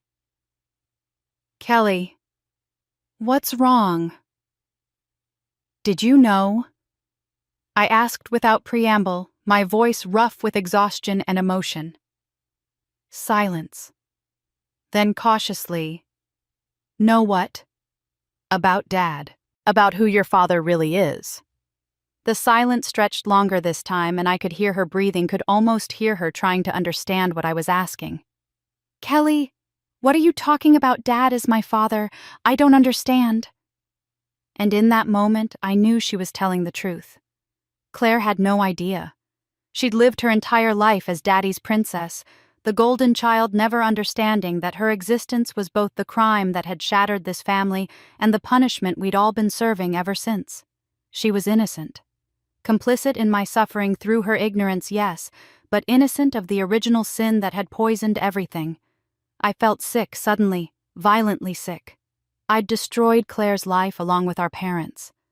I'd taken everything from her, her home, her sense of family, her place in the world, to punish people for crimes she hadn't even known existed. "Nothing," I said, my voice hollow. "I'm sorry I woke you. Go back to sleep." I hung up before she could ask more questions, before I could shatter whatever remained of her world. She'd find out eventually the DNA test was in my possession, now part of the house's contents. But I didn't have to be the one to tell her. I'd done enough damage. My phone rang, an unknown number. I almost didn't answer, but something made me pick up. "Ms. Bishop?" An unfamiliar woman's voice. "This is Mercy General Hospital in Cedar Grove. Your father, Robert Bishop, has been admitted with acute heart failure. He's asking for you. The doctors don't think he has much time. He says he needs to tell you something before he dies. He says he needs to tell you what he did to protect you and why your mother will never forgive herself." I stood in the empty study holding the DNA test that had destroyed our family and realized my revenge had brought me exactly where my father wanted me, back to his bedside, still dancing to his manipulation, still trying to understand the man who'd spent my entire life making me feel like I wasn't enough. "I'll be there in 20 minutes, I heard myself say, and wondered if I'd ever really escaped this house at all. The hospital room was exactly what I expected: antiseptic white walls, machines beeping their monotonous rhythms, the medicinal smell that can't quite mask the underlying scent of decay. What I didn't expect was how small my father looked in that bed, diminished by illness and time. The man who'd loomed over my childhood like a thundercloud had shrunk to something fragile, tethered to life by tubes and monitors and sheer stubborn will. He turned his head when I entered, and his eyes were clear despite the oxygen mask. Clear and aware and filled with something I'd never seen before: resignation. He lifted a trembling hand to pull the mask aside. "You came," he rasped. "You're dying. The nurse said you had something to tell me." I pulled a chair to the bedside but didn't sit. "So tell me." "I don't want your forgiveness," he said, each word costing him effort. "I don't deserve it. Never did. But you deserve the truth, and I'm running out of time to give it to you." I crossed my arms, waiting. This was another manipulation, had to be. Even dying my father was working an angle. "When you were 8 years old, I did something unforgivable." His eyes closed briefly, and when they opened, they were wet. "I came home drunk. You'd spilled juice on my construction plans, the ones spread on the kitchen table. I lost control. I hit you, Kelly. Hard enough to leave bruises. Hard enough that you hid in your closet for 3 hours before your mother found you." The memory surfaced like something dredged from deep water, dark, distorted but undeniably real. The closet. The smell of my mother's coats. The way my cheek had throbbed. I'd buried it so deep I'd convinced myself it never happened. "Your mother found you," he continued. "She saw what I'd done. She threatened to leave, to expose me, to destroy me. I begged her to stay. I promised I'd never touch you again. But she didn't trust promises. She had a condition." "What condition?" "That I keep my distance from you. She believed if I wasn't close to you, I couldn't hurt you. If I never spent time alone with you, never became the kind of father who'd have opportunity to—" He couldn't finish the sentence. "She thought distance was protection." I felt something shift in my chest, a recontextualization so profound it made me dizzy. My mother's coldness toward me, had it been protection? My father's absence from my life, had it been a bargain struck to keep me safe? "Then Claire was born," my father said, and his voice took on a harder edge. "I saw the hospital records. Wrong blood type. Genetic markers that didn't match. I knew immediately she wasn't mine. Your mother confessed before I could confront her. Someone from her support group for abuse survivors. A weak moment," she said. "A mistake." He coughed, a wet, rattling sound that made the monitors spike. When he recovered, his eyes found mine again. "She begged me to forgive her, to raise Claire as my own, to keep the family together. And I agreed. But Kelly, I was so angry, angrier than I'd ever been. So I made a choice. His voice dropped to barely above a whisper. I poured all my attention onto Claire, not because I loved her more than you, but because loving her hurt your mother. Every time I favored Claire, every time I chose her over you, your mother died a little inside. She knew what I was doing. She knew I was punishing her by withholding love from you, her biological daughter, while showering it on Claire, the proof of her betrayal. The cruelty of it took my breath away. So, I was collateral damage, in a war between the two of you. Yes. The word came out like a confession, like a plea. You were innocent, and I used you as a weapon. Your mother tried to protect you by keeping me away, and I punished her by making you feel unloved. We destroyed you together, Kelly. Both of us. In different ways for different reasons. But we destroyed you. I wanted to feel vindicated, to feel that my revenge had been justified. Instead, I felt hollow. These weren't the cartoon villains I'd been fighting. They were broken people who'd broken their daughter while trying to survive their own damage. The door opened behind me, and I turned to see Mark Reeves standing in the doorway, a manila folder in his hands. His expression was grave. "I've been waiting for this moment," he said, stepping into the room. "Kelly, your father's telling you part of the truth, but not all of it." My father's face went pale. "Mark, don't. She deserves to know everything." Mark pulled legal files from the folder. "David hired me 2 days before he died. He came to my office terrified and determined. He wanted to report your father's fraud, but he also wanted to protect Kelly from being implicated. He knew your father would try to destroy her reputation along with his own." Mark spread documents across the foot of my father's hospital bed. These prove that David tried to stop the collapse. He filed a formal report with the building inspector the night before he died, detailing every specification violation, every falsified test result, everything. He documented your threats, Robert. He documented your attempts to coerce him into silence. My father turned his face away. "The building inspector never acted on David's report," Mark continued, "because your father had it buried. He called in favors, paid bribes, made the report disappear from official records. David died the next morning, and your father used forged documents to blame him for the very violations David had tried to stop." I looked at my father, this dying man who'd orchestrated so much destruction. "You let everyone believe David was at fault. You destroyed his reputation to save your own." "Yes," my father whispered. Mark wasn't finished. He pulled out another document, this one older, more worn. "This is David's life insurance beneficiary form. He changed it the day before he died, Kelly, the day he knew he was going into danger." I took the form with numb fingers. My name was there designated for 50% of the payout, but the other 50% was assigned to someone I'd never heard David mention. "Sarah Chen," I read aloud. "Who is Sarah Chen?"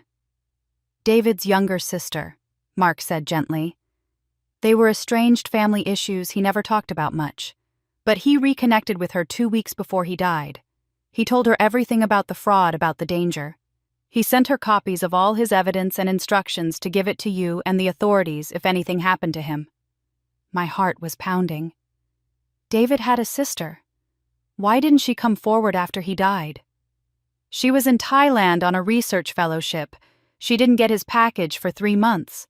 By the time she returned to the States, the case was closed and she didn't know how to find you. You'd changed your name back to Bishop, moved, disappeared. Mark met my eyes. "But she's been looking for you, Kelly. And now that your story is all over the news, she knows where you are. She wants to meet you. She has things David wanted you to have." I looked down at the beneficiary form, at David's signature, at this sister I'd never known existed. My husband had died trying to protect me, and I'd spent 8 years not knowing the full truth of his sacrifice. Not knowing he'd had family who might have helped me through the grief. Not knowing how thoroughly my father had manipulated every aspect of that tragedy. "Where is she?" I asked Mark. "Where is Sarah Chen?" "She's downstairs in the hospital cafeteria," Mark said. "She's been waiting to see if you'd be willing to meet her." I left my father in that hospital room without another word, Mark following close behind as I made my way to the cafeteria. My mind was reeling from the revelations, from the complexity of motives, and damage from the realization that the story I'd been telling myself for 8 years was only a fraction of the truth. Sarah Chen was sitting at a corner table, hands wrapped around a coffee cup she hadn't touched. I recognized her immediately, even though we'd never met. She had David's eyes, that warm honey color that had made me feel safe. She had his jaw determined and slightly square. She was 32, Mark had said, which meant she'd been 24 when David died, probably finishing graduate school while her brother was trying to expose fraud that would get him killed. She stood when she saw me, her expression uncertain, hopeful, afraid. Kelly. Sarah. I didn't know what else to say. This woman was a link to David. I'd never known existed a piece of him that had survived. We sat, and for a moment, neither of us spoke. Finally, she said, "I'm sorry it took so long to find you. I'm sorry I wasn't there when you needed someone who understood what you'd lost." Mark said David reached out to you before he died. 2 weeks before. She pulled a worn folder from the bag beside her chair. David and I weren't close growing up. Our parents divorced when we were young. Bad divorce, lots of anger. I went with Mom to Seattle, he stayed with Dad in Minnesota. We'd exchange Christmas cards, occasional emails, but we weren't really in each other's lives. Her eyes filled with tears. And then he called me terrified. He said he'd found something dangerous at work, that he was scared of what might happen if he reported it. He needed someone outside the situation to hold on to evidence, someone his employer wouldn't think to intimidate. She slid the folder across the table. He mailed me this 3 days before he died. He said if anything happened to him, I should give it to you and to the authorities. But I was in Thailand on a research fellowship studying coastal erosion. Remote location, unreliable mail service. I didn't get his package for 3 months. By the time I returned to the States and opened it, you'd already had the funeral, already disappeared into grief. The investigation was closed. I tried to find you, but you'd changed your name, moved, left no trail. I opened the folder with trembling hands. Inside were photographs of concrete pours, close-ups showing visible cracks and separation. Lab reports from multiple testing facilities, some showing the concrete met specifications, others showing it failed catastrophically. Email chains between my father and someone named Rick Paulson at Midwest Concrete Supply discussing cost savings and adjusted specifications and keeping the inspector happy. But the most damning evidence was a handwritten ledger, my father's distinctive block print documenting kickbacks across multiple projects. Dates, amounts, project names, years of fraud laid out in his own hand. David was thorough, Sarah said quietly. He documented everything.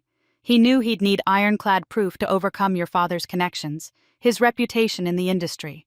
At the bottom of the folder was a small recording device, the old kind that used mini cassettes. "This is from the day before he died," Sarah said. "He recorded his final conversation with your father." I pressed play, and David's voice filled the space between us. "Mr. Bishop, if you don't report this to the building inspector, people will die. That concrete won't hold the specified loads. When they pour the upper floors, when the building is fully occupied, something will fail." My father's voice, younger and stronger than the rasping whisper I'd just heard in the hospital. "My whole family will be destroyed if you do this. The company will go bankrupt. My wife needs medical care. Kelly will lose everything. I'm begging you, for her sake, for your wife's sake, stay quiet." David's response was firm. Kelly would never want safety built on lies. She'd never want people's lives risked to protect her comfort. "Then you don't know my daughter as well as you think you do." My father's voice turned cold. "And if you go through with this, I'll make sure everyone knows she was involved from the beginning. I'll destroy her career before it starts. She'll never work in this industry again." The recording ended. I sat there, tears streaming down my face, hearing David defend my integrity to a man who thought I was as corrupt as he was. David had believed in me, even when my own father didn't. "There's more," Sarah said gently. "David called me the night before he died. He told me he was going to the site early the next morning at 6 a.m. before the work crews arrived. He was going to photograph everything, document all the defects, and then meet the building inspector at 8. He said he'd filed a formal report already, but he wanted photographic evidence to make it impossible for anyone to bury the investigation. She pulled out her phone, opened her notes app, reading from what must have been contemporaneous notes from that call. He said, "If anything feels wrong tomorrow, if I get any sense that someone's trying to stop me, I'm calling the police immediately." He was scared, Kelly, but he was determined to do the right thing. "What happened?" I asked, though part of me didn't want to know. He went to the site at 6 a.m. The official report says he stepped onto a scaffolding platform on level 12 and the formwork collapsed under him. Catastrophic structural failure. But Kelly David told me something that night that never made it into any official report. He said someone had been following him for 2 days. A car he didn't recognize parked outside our apartment outside his office. He thought your father was having him watched. My blood ran cold. Sabotage.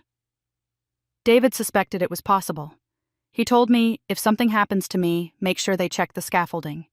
Make sure they look for tool marks for signs of tampering. But the police ruled it accidental. They said the collapse was due to the defective concrete David himself had allegedly approved.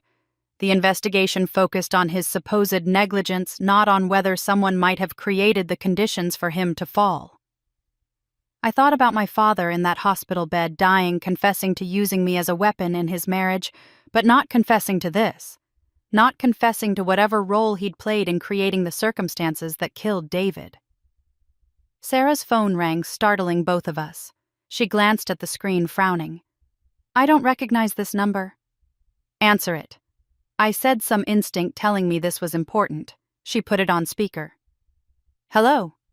Ms. Chen. This is Detective Raymond Walsh, Minneapolis Police, retired. I investigated your brother's death 8 years ago." The voice was gruff, older, weighted with something that sounded like guilt. "I just saw the news about the Bishop family, about Kelly Bishop's interview. I need to talk to you and Mrs. Bishop about what really happened that morning. There's something I was pressured not to include in my report. Something that's haunted me for 8 years. I'm ready to talk now, if you're willing to listen." Sarah's eyes met mine across the table, and I saw in them the same mixture of hope and dread I felt. "We're listening, Detective. Tell us everything." Detective Raymond Walsh chose a diner on the edge of Minneapolis, the kind of place where cops met informants and people had conversations they didn't want overheard. He was waiting in a back booth when Sarah and I arrived with Mark, a man in his late 60s with the weathered face of someone who'd seen too much and carried the weight of it poorly. "Mrs. Bishop, Ms. Chen." He stood to shake our hands, his grip firm but his eyes haunted. "Thank you for meeting me. I've been carrying this for 8 years, and after seeing your interview, ma'am, I realized I couldn't carry it to my grave." We sat and Walsh pulled a worn accordion file from the seat beside him. "I was the lead detective on your husband's death. The official ruling was accidental death due to structural failure, but that's not what I found in the first 48 hours of investigation." He opened the file, spreading photographs across the table. Close-ups of metal scaffolding, bolts, the threading visible.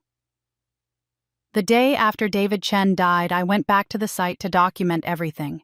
These bolts held the scaffolding platform where your husband fell. You see these marks?" He pointed to scratches on the metal, clear even in the photograph.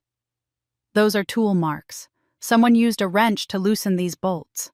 Not completely, that would have been too obvious, but enough that when weight was applied, the platform would fail." My chest tightened. Sarah's hand found mine under the table. "I reported this to my captain immediately. I recommended we treat it as a potential homicide investigation or at minimum criminally negligent manslaughter. I wanted to bring in forensics interview everyone who'd had access to the site." Walsh's jaw clenched. 2 days later, your father's lawyer showed up at the station. Robert Bishop's attorney, accompanied by a city councilman named Gerald Hartley. They went into my captain's office for an hour. When they came out, I was told to close the case. Tragic accident. No criminal negligence. The evidence I'd collected was to be filed and forgotten. "You kept copies," Mark said, gesturing to the file. "I kept everything." The photographs witnessed statements I'd collected from workers who'd been on site that week's security footage from the construction office. He pulled out a stack of papers. 3 workers told me they'd seen an unknown person on site early that morning around 5 a.m. A man in a suit, which was unusual for a construction site. One worker got close enough to see he was carrying a briefcase and looking nervous. When I showed them photos, 2 of them identified Marcus Grafton. The name hit like a physical blow. Marcus Grafton, my former business partner, the man who'd stolen from me, and who'd been sitting in my parents' living room like family. Marcus Grafton, who was now in FBI custody for running a Ponzi scheme. Walsh pulled out a grainy printout of security footage. This is from the construction office camera timestamp 5:07 a.m. the morning David Chen died. That's Marcus Grafton entering the office. The figure was blurry but recognizable, the same build, the same way of walking. The official investigation claimed the footage showed nothing of interest, but I kept the original file. Someone erased the timestamp from the official record, made it look like it could have been from any morning. What was Grafton doing there? I asked, my voice barely steady. I believe he was destroying evidence. David Chen had documented fraud material samples, paperwork, test results. Grafton was there to make sure none of that evidence survived. The scaffolding, sabotage. Walsh hesitated. I don't think they intended to kill him. I think they wanted to slow him down, maybe injure him enough that he couldn't meet with the building inspector that morning. Buy themselves time to complete the cover-up. But structural failures cascade. When those bolts gave way under David's weight, it triggered the larger formwork collapse. What was meant to be intimidation became manslaughter. Sarah was crying silently beside me. I felt numb, frozen, as the full scope of what had happened to David crystallized. My father and Marcus Grafton had conspired to hide fraud, and that conspiracy had killed my husband. Not deliberately, perhaps, but just as dead. Mark spread his own documents on the table, organizing everything Walsh had brought. With this evidence, we can go to the district attorney. Between Walsh's original investigation, David's documentation, and the current federal case against Grafton, we have enough to reopen this as a criminal matter. What would that mean? I asked. What charges? Manslaughter at minimum, fraud, obstruction of justice, conspiracy to commit fraud, destruction of evidence, bribery of public officials. Mark ticked them off on his fingers. Your father will face charges. He's dying anyway, but he'll die in prison if convicted. Marcus Grafton is already facing federal charges that'll put him away for 20 years. This adds state charges that could run consecutively. Your mother could potentially be charged as an accessory if prosecutors can prove she knew about the fraud and the cover-up. She knew, I said quietly, remembering her role in signing documents, making calls, being complicit in everything my father built. She was part of it all. Mark's expression was serious. Kelly, I need to ask you directly, what do you want? Your father is dying. Marcus Grafton is already ruined. You've taken everything they owned. You could walk away right now, let your father die with whatever dignity he has left, let your mother live out her remaining years in obscurity. Or you can pursue full criminal prosecution. But you need to understand this will be public, brutal, and it will consume years of your life. Trials, appeals, media attention. It won't bring David back. I stood and walked to the diner window, looking out at the parking lot where families were getting out of cars heading in for dinner. Normal people with normal problems. People whose fathers hadn't killed their husbands, whose families weren't built on fraud and lies and casual cruelty. I thought about David, about the life we'd planned, the company we'd build together. The house full of light, the children we'd talked about naming. I thought about him going to that construction site, knowing it was dangerous, knowing my father had threatened him, but going anyway because it was the right thing to do. He'd died for integrity. For the principle that safety mattered more than convenience, that truth mattered more than comfort. And my father had spent 8 years making sure David's sacrifice meant nothing, making sure his reputation was destroyed, making sure the fraud continued. I turned back to the table to Mark and Sarah and Detective Walsh. 3 people who'd all in different ways been trying to honor David's memory by holding on to truth when it would have been easier to let it go. File everything, I said, my voice steady and cold. Take it to the district attorney. I want the case reopened. I want full criminal prosecution. Not for revenge, I'm past revenge. But David's name deserves to be cleared. The truth deserves to be on record. And my father needs to face what he did not as a dying man who gets sympathy, but as a criminal who destroyed lives to save himself. Mark nodded slowly. All right. I'll prepare everything and meet with the DA's office tomorrow. And Mark? I met his eyes. Make sure they understand that my mother was complicit. She signed the documents, she made the calls, she helped bury the evidence. She doesn't get to play the victim in this story. Sarah squeezed my hand. Detective Walsh looked at me with something that might have been respect, or might have been relief that someone was finally willing to do what he couldn't 8 years ago. David would be proud of you, Sarah said quietly. I wasn't sure about that. David had been kind, forgiving, always looking for the good in people. What I was doing now wasn't kind, but it was just. And maybe I thought justice was the truest way to honor someone who died trying to do the right thing. Mark worked fast. 3 weeks after our meeting with Detective Walsh, the Hennepin County District Attorney called a press conference. I watched it from my office in Minneapolis, the live stream playing on my computer, while my phone vibrated constantly with calls from reporters I was ignoring. The DA, a woman named Patricia Moreno, with sharp eyes and sharper suits, stood at a podium surrounded by microphones. Today we are announcing the reopening of the investigation into the death of David Chen, a structural engineer who died 8 years ago in what was initially ruled an accidental collapse at the Riverside Tower construction site. New evidence has come to light that suggests criminal negligence and potential manslaughter. The camera flashes were constant reporters shouting questions. DA Moreno raised her hand for silence.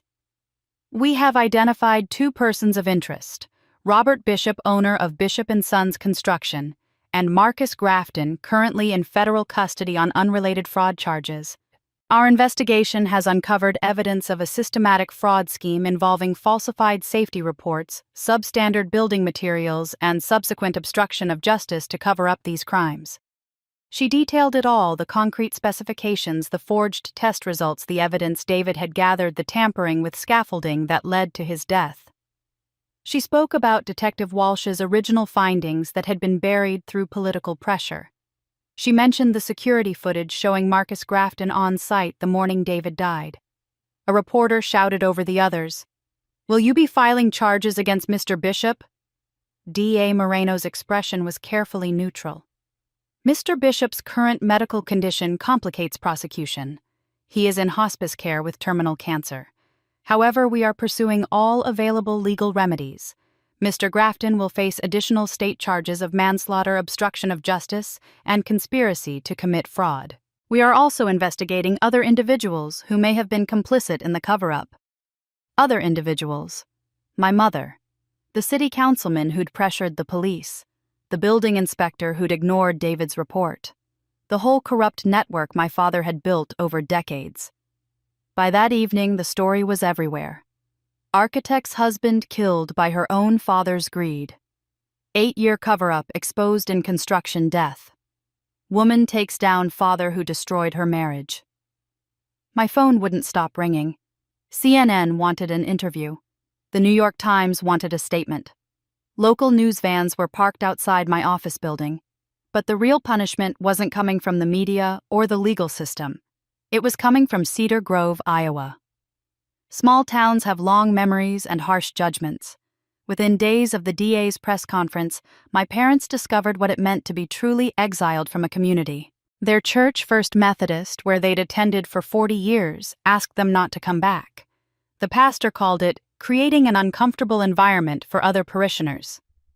The Cedar Grove Gazette, the weekly paper my father had once advertised in, ran an editorial titled, "The Cost of Corruption in Our Community."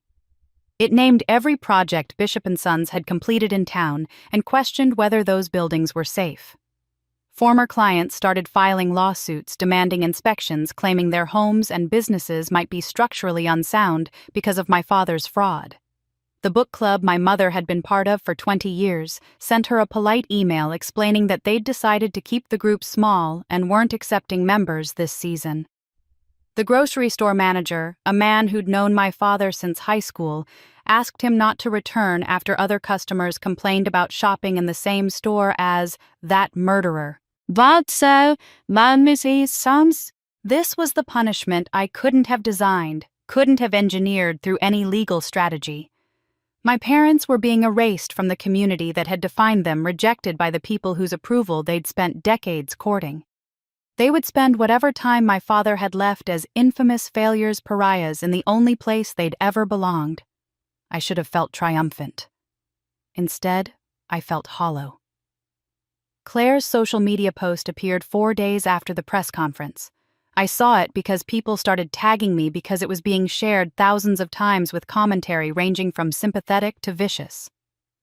"My sister is destroying our family with lies to justify her bitterness," Claire had written. "Our father is dying, and instead of showing mercy, Kelly is dragging his name through the mud with accusations that can't be proven. She's turned our private family pain into public entertainment. She's always been jealous of the attention I received, and now she's punishing all of us for her own failures. Please pray for our family during this difficult time." The comments were brutal. People who'd followed my story called Claire delusional, complicit, blind. They posted links to the DA's press conference, to David's video, to the evidence I'd made public. Someone I never found out who had leaked the DNA test. Within hours, people were tagging Claire in posts about it. "Did you know you're not even his biological daughter? Your whole life was a lie, and you're still defending him." My phone rang at 11 that night. Claire's number. I almost didn't answer, but something made me pick up. "What is this?" Her voice was shaking, hysterical. "People are sending me documents, Kelly. DNA tests saying Dad isn't my father. Tell me it's fake. Tell me you fabricated it as part of your revenge. Please." I closed my eyes, feeling the weight of what I'd unleashed. "Claire, tell me the truth." She was screaming now, sobbing. "Tell me who I am, because I don't know anymore. Everything I thought I knew about my life, about our family, it's all falling apart. Is the DNA test real? Is Dad not my father? Did you know this when you destroyed everything? Did you know you were taking everything from someone who isn't even really your sister?" "Meet me tomorrow," I said quietly. "Riverside Park, 2 p.m. I'll tell you everything." She hung up without responding, but the next day at 2 o'clock I was sitting on a bench overlooking the river when I saw her approaching across the grass. The change in Claire was shocking. She'd always been thin, but now she looked skeletal, her cheekbones sharp enough to cut her designer clothes hanging loose on a frame that had shed 20 pounds it didn't have to lose. Her hands trembled as she walked, and her eyes had the wild, desperate look of someone whose entire reality had shattered. She sat down on the far end of the bench, as far from me as possible, while still technically sitting together.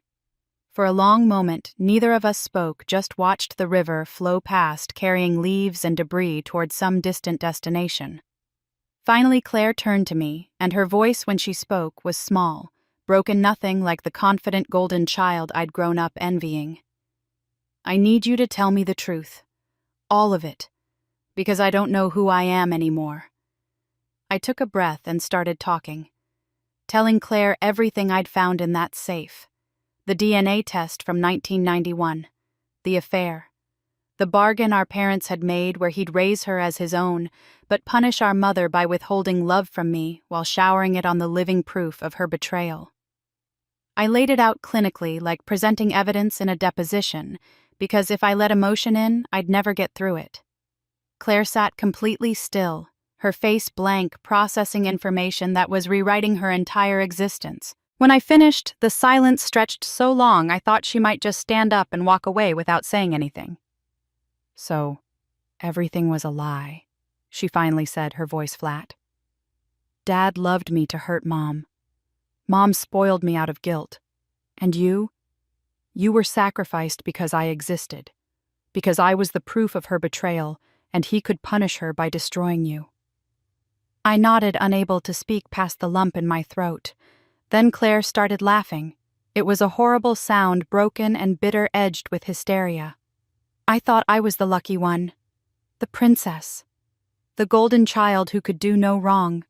But I was just a weapon, a tool they used against each other, and against you. She turned to look at me directly for the first time, and her eyes were clear despite the tears. You know what's funny, Kelly? What's absolutely hilarious? I always envied you. What? You were strong, independent, you left and built something real. I was just decorative. They trained me to be pretty and useless, to need their approval like oxygen. When you left and succeeded without them, I realized I had nothing. No skills, no purpose, no identity outside of being their treasured daughter in a family that didn't actually treasure anyone. She pulled up the sleeves of her expensive sweater, and I saw the scars. Thin white lines on her forearms, some old and faded, some more recent. The eating disorder started in college. I had to be perfect to deserve their love, and perfect meant thin, meant beautiful, meant needing them. The anxiety attacks came next, then the depression. I dropped out of art school. Did you know that? I tell people I graduated, but I dropped out sophomore year because I couldn't handle the pressure of actually being good at something. It was easier to be the beautiful failure they expected. Claire. I didn't know what to say. I tried to kill myself twice, once at 23, once at 27. Did you know that? Of course not. They hid it, got me admitted to private facilities under fake names. What would people think? They got me just enough help to keep me alive and presentable, but not enough to actually heal. Because healing would mean gaining independence. It would mean I'd leave them too, and they couldn't lose their weapon. I felt something crack inside me, some wall I'd built between us.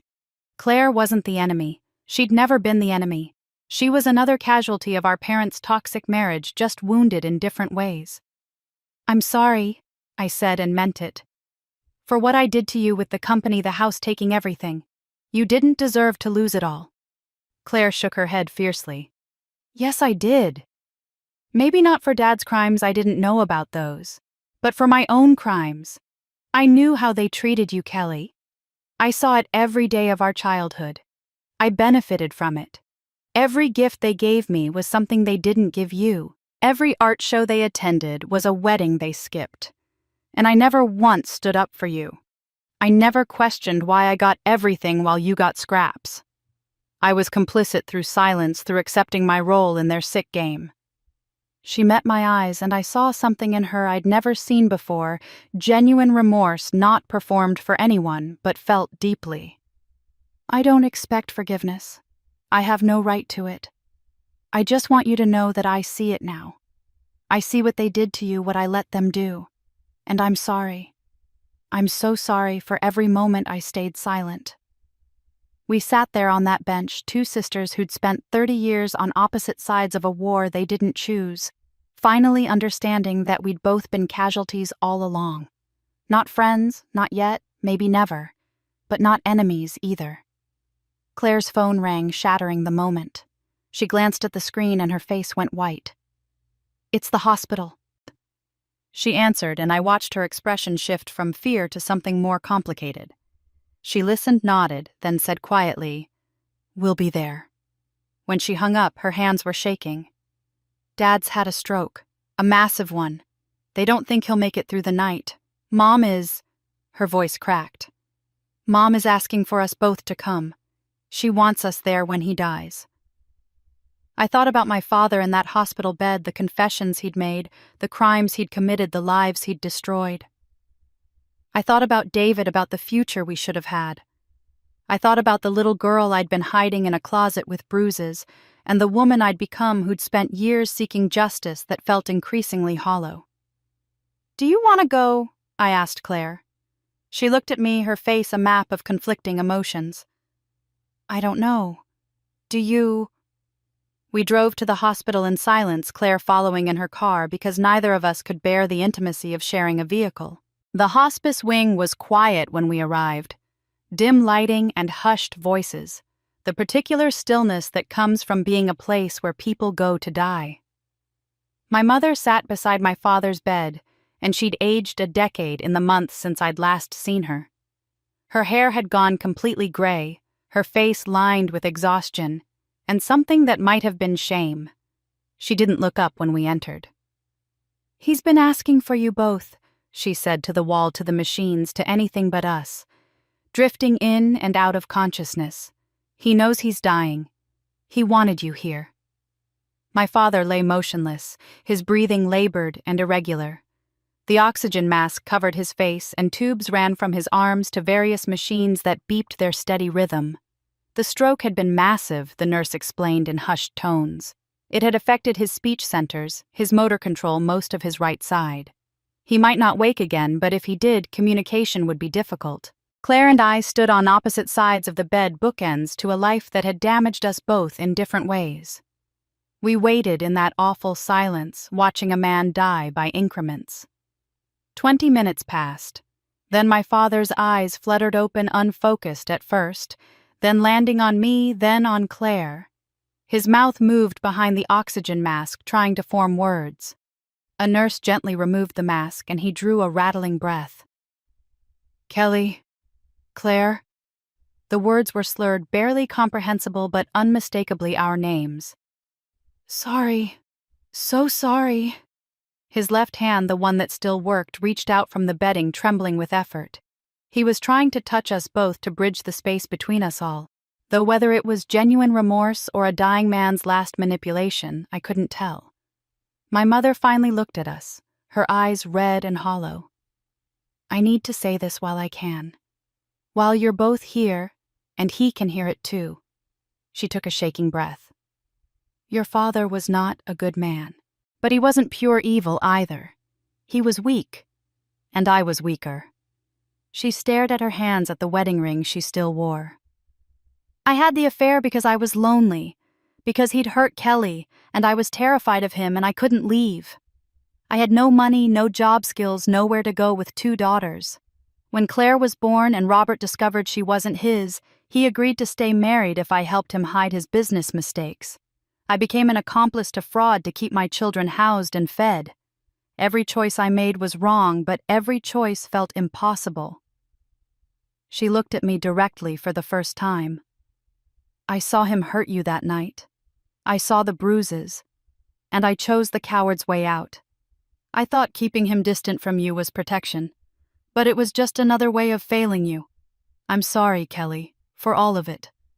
For every moment I chose wrong."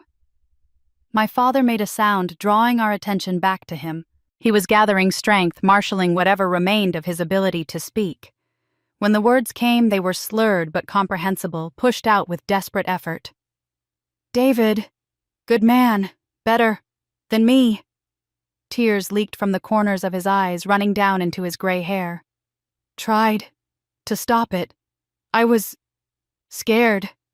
Cost him his life." The admission hung in the air. My father finally acknowledging what he'd done, finally naming the crime. "Kelly." He was fading, his voice getting weaker. "You were the strong one. Always. Didn't need protecting. But I should have loved you anyway." His eyes moved to Claire, and something in his expression softened. "You deserved better. Father. Real one." His eyes closed. The beeping from the heart monitor began to slow the intervals between beats, stretching longer. Claire grabbed my hand across the bed, and I held it, 2 sisters watching their father die, feeling everything and nothing at once. The monitor went from beeps to a single sustained tone. The nurse moved quickly, checking for a pulse, but it was a formality. We all knew he was gone. Time of death. 3:47 a.m., she said quietly, and began the process of disconnecting the machines. My mother sat frozen, not crying, just staring at the man she'd spent 40 years married to, the man who'd terrorized her and trapped her and made her complicit in destroying their daughters. Claire was crying silently, mourning something she'd never really had. I felt nothing. No relief, no grief, no satisfaction. Just emptiness where I'd expected some kind of resolution to be. I walked out of the room down the corridor, following signs to the hospital chapel. It was empty at this hour, just rows of chairs facing a simple altar, soft lighting and profound quiet. I sat in the back row and stared at nothing. My father was dead. The man who'd killed David, who'd destroyed my childhood, who'd used me as a weapon in his marriage, he was gone. I'd spent months orchestrating his downfall, exposing his crimes, taking everything he'd built. I'd gotten my revenge. I'd gotten justice. The truth was on record. David's name was cleared. And I felt nothing. Revenge hadn't made me feel better. Justice hadn't healed the wounds. And now there was no more enemy to fight, no more wrongs to expose. Just wreckage. Just the debris of a family that had destroyed itself long before I'd ever started fighting back. I sat in that chapel as the sun began to rise outside and wondered what came after revenge, what came after justice, what came when the enemy was gone but the damage remained. I had no answer. Just silence and the weight of everything I'd done, and the terrible knowledge that winning had left me just as empty as losing ever had. The funeral was held 3 days later at Cedar Grove Cemetery under gray skies that threatened rain but never delivered. There would be no church service. The pastor had politely declined, citing the difficult circumstances. Just a graveside ceremony with a minister my mother had hired who'd never met my father, who would deliver words over a man he knew only from the obituary. 7 people attended. Kelly, Claire, and my mother standing together without touching. Sarah Chen, who'd driven from Minneapolis to support me. Mark, who stood a respectful distance back. And 3 elderly men who'd worked with my father decades ago before the fraud and corruption, who apparently hadn't heard about the scandal or had chosen not to believe it. The minister spoke in platitudes about redemption and mercy, about God's forgiveness and eternal rest. Generic words that could have applied to anyone that meant nothing because they said nothing true. When he finished his prepared remarks, he made the mistake of inviting people to share memories. Silence. The kind that stretches and becomes uncomfortable, that makes people shift their weight and avoid eye contact. No one wanted to speak to pretend this man deserved eulogies. Then Claire stepped forward. She was steadier than she'd been days ago, some internal decision made. "My father taught me that love is conditional," she said, her voice carrying across the small gathering. "He taught me that worth is measured by appearance, that weakness must be hidden, that happiness is something you perform rather than feel. These were terrible lessons, but they were lessons nonetheless. I hope he's finally found peace, because he never had it in life. And maybe that's the saddest thing about him, not that he hurt people, but that he was incapable of being happy himself." She stepped back. The minister looked at me expectant, but I had nothing to say. Some graves don't deserve flowers. Some lives don't deserve eulogies. I watched them lower the casket into the ground and felt only that same hollow emptiness I'd felt in the chapel. 2 days later, we gathered in a lawyer's office for the reading of the will.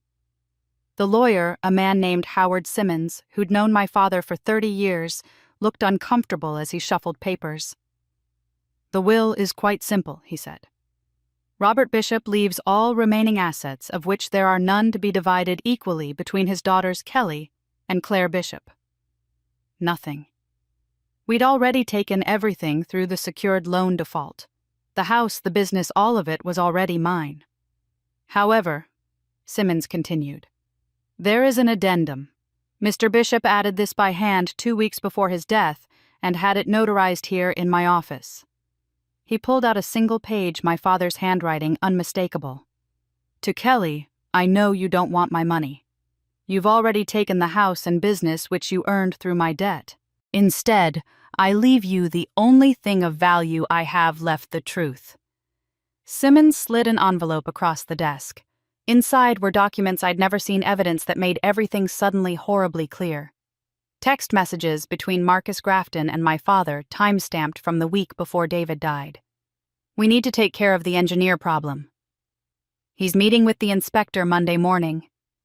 I'll handle it. Just make sure you're nowhere near the site." Photographs of the scaffolding bolts, clearly showing the tool marks taken by Marcus himself, apparently as leverage over my father. insurance in case my father ever tried to turn on him, and a handwritten confession, my father's writing dated a week before his stroke. Marcus Grafton tampered with the scaffolding that caused David Chen's death. I covered for him because he threatened to expose my fraud to destroy what remained of my business and reputation. I was a coward. I let an innocent man's death go unpunished to protect myself. These documents prove manslaughter. I am sorry. I stared at the papers, this final gift from a dying man. Not redemption, he was beyond that. But accountability. Truth. The last piece of evidence needed to ensure Marcus Grafton would spend the rest of his life in prison. Mark leaned over to read the documents, his expression darkening. This is everything the DA needs. With these text messages and photos, they can prove Marcus deliberately sabotaged the scaffolding. Combined with the fraud charges, this becomes premeditated. Not just manslaughter, potentially murder charges. Will it bring David back? I asked, hearing the exhaustion in my own voice. No, but it will clear his name completely. Remove any remaining doubt about his innocence. And it will ensure the person who actually killed him faces appropriate consequences. I looked at the documents, at my father's confession, at the evidence that would destroy Marcus Grafton. I thought about David, about justice, about whether there was any point to continuing to fight battles that wouldn't heal the wounds they were meant to address. File everything, I said finally. Give it all to D.A. Moreno. Marcus Grafton killed my husband and let his reputation be destroyed to cover it up. If my father's final act was to expose that truth, then let's honor the one decent thing he did at the end of a thoroughly indecent life. Mark gathered the documents carefully. I'll deliver these this afternoon. We left the lawyer's office, Claire heading to her car without speaking, my mother already gone. As I reached my own car, Howard Simmons called after me. Ms. Bishop, wait. There's one more thing. He held out a yellowed envelope, the paper soft with age. This was in your father's personal safe. It's addressed to you, but it's not his handwriting. I took the envelope and my breath caught. David's handwriting. My name written in his careful script. And below it, words that made time stop. To Kelly, to be delivered if I don't come home. My hands shook as I held this letter from beyond the grave, this message from the man I'd lost 8 years ago.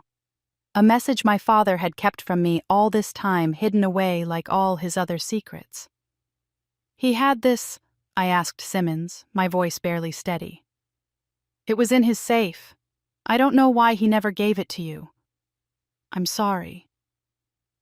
I sat in my car, the letter on the passenger seat, unable to bring myself to open it. Not yet. Not here. Some things required solitude, required preparation, required a willingness to break open one more time. I drove away from Cedar Grove, away from the grave and the lawyer's office and the wreckage of my family, carrying David's final words, and wondering what he could possibly have wanted to say to me in those last hours before everything ended. I drove to a parking garage in downtown Minneapolis, found the highest empty level, and parked in the corner farthest from the elevator. Privacy. Silence. Space to break apart if I needed to. The envelope felt impossibly heavy in my hands. I turned it over, studying David's handwriting, the way he formed my name with those careful loops, the slight tilt to his letters that came from being left-handed. This piece of paper had existed for 8 years, hidden in my father's safe, kept from me like everything else that might have brought comfort. I opened it carefully, as if the paper might disintegrate, and began to read. My dearest Kelly, if you're reading this, I didn't make it home. I'm so sorry. I know what I'm about to do tomorrow is dangerous, not physically, I thought, but in terms of consequences. Your father is desperate, and desperate men do unpredictable things. My vision blurred, but I forced myself to keep reading. I want you to know I chose to confront this fraud not despite loving you, but because I love you. You deserve a life built on truth, not the lies your family trained you to accept. I'd rather risk everything than let you build your dreams on someone else's corruption. If something happens to me, please don't let grief stop you. Build our company. Design beautiful buildings. Help people create homes. The tears came harder now, and I had to pause, pressing the letter against my chest, as if I could somehow absorb his words directly into my heart. And Kelly, forgive your family eventually, not for them, but for yourself. Carrying their poison will only hurt you. I love you more than words. You are enough. You were always enough. David. I broke. Completely, utterly broke. 8 years of holding myself together shattered in that parking garage, and I sobbed like I hadn't let myself sob since the day they'd called to tell me he was gone. I cried for David, for the man who'd seen me and loved me and died trying to protect me from my own family's corruption. I cried for the life we'd planned, the company we'd build together, the house full of light, the children we'd talked about naming Emma and James. I cried for the woman I'd been before his death, the Kelly who could laugh easily and trust people and believe that good things could happen without cost. Revenge had given me power, but it had stolen my peace. Justice had given me vindication, but not happiness. And David, who'd loved me enough to die for integrity, wouldn't have wanted me to become this hardened thing I'd turned into. He'd wanted me to forgive, to heal, to build something beautiful. Instead, I'd spent 8 years tearing things down. A knock on my car window made me jump. Sarah stood there, her expression concerned. I hadn't even heard her approach. I unlocked the door and she slid into the passenger seat without asking permission. We sat in silence while I tried to pull myself together, wiping my face with my sleeves like a child. Sarah didn't try to comfort me with words, just sat present, breathing beside me. Finally, she spoke. David told me something during our last call, something I wrote down because it seemed important, even though I didn't understand it then. He said, if something happens to me, make sure Kelly knows that healing isn't forgetting, it's remembering with love instead of pain. I looked at her, this woman who'd been a stranger months ago and had become something like family. I didn't understand what he meant, Sarah continued. But watching you these past weeks, I think I do now. You've been running on anger for so long you've forgotten how to rest. You've been fighting so hard, you've forgotten how to just be. She reached over and took my hand, and I let her this small gesture of connection, feeling both foreign and necessary. You've won, Kelly. You've exposed the truth. You've cleared David's name. You've held everyone accountable. The DA has all the evidence. Marcus Grafton will spend the rest of his life in prison. Your father died knowing his crimes were public. You've done everything you set out to do. She squeezed my hand gently. But now what revenge is over? Justice is served. What comes after? It was the question I'd been avoiding, the one that terrified me more than any confrontation with my parents ever had. What came after? Who was I when I wasn't fighting? What did I want when I wasn't seeking vengeance? I looked at Sarah, at David's sister, who had his eyes and his capacity for kindness, and asked the question I'd been too afraid to voice even to myself. What if I don't know who I am without anger? What if being strong was just another performance and underneath, I'm as broken as they are? The words hung in the car between us, this admission that everything I'd built, the company, the reputation, the armor of success, might be just another version of my parents' facades. What if I'd spent 8 years becoming exactly what I'd been fighting against? What if the only difference between me and my father was that my destruction had been legal? Sarah didn't answer immediately. She looked out at the city beyond the parking garage, at the skyline David had helped build, at the world that kept turning regardless of our private catastrophes. Then maybe, she said finally, it's time to find out who you are when you're not performing anything, when you're not the strong one or the successful one or the vengeful one. Just Kelly. Just you without any role to play. I looked down at David's letter still clutched in my hand and read the last line again. You are enough. You were always enough. Maybe it was time to find out if that was true. My mother appeared at my office 3 days after the funeral. Jennifer buzzed me, her voice uncertain. Ms. Bishop, there's a Linda Bishop here to see you. She doesn't have an appointment, but she says it's important. I almost told Jennifer to send her away. But something, curiosity, exhaustion, maybe the lingering effect of David's letter telling me to forgive, made me say, send her in. The woman who entered my office looked nothing like the imposing matriarch of my childhood. She was small, shrunken by grief and age, her clothes hanging loose on a frame that had lost weight it couldn't afford to lose. She stood in the doorway like she wasn't sure she had permission to enter. Kelly. My name came out tentative testing. Thank you for seeing me.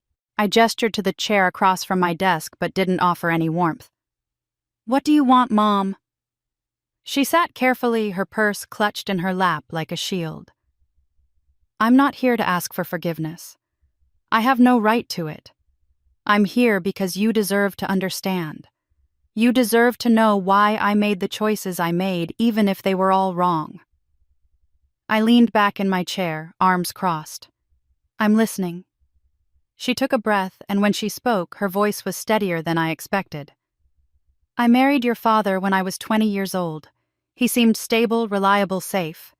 Everything my own chaotic childhood hadn't been. But by our 3rd anniversary, he'd become controlling, violent. Not all the time, that's what made it hard to leave. He'd be wonderful for weeks, then something would set him off and he'd explode. By the time you were born, I was trapped. No money of my own, no job skills, no family support.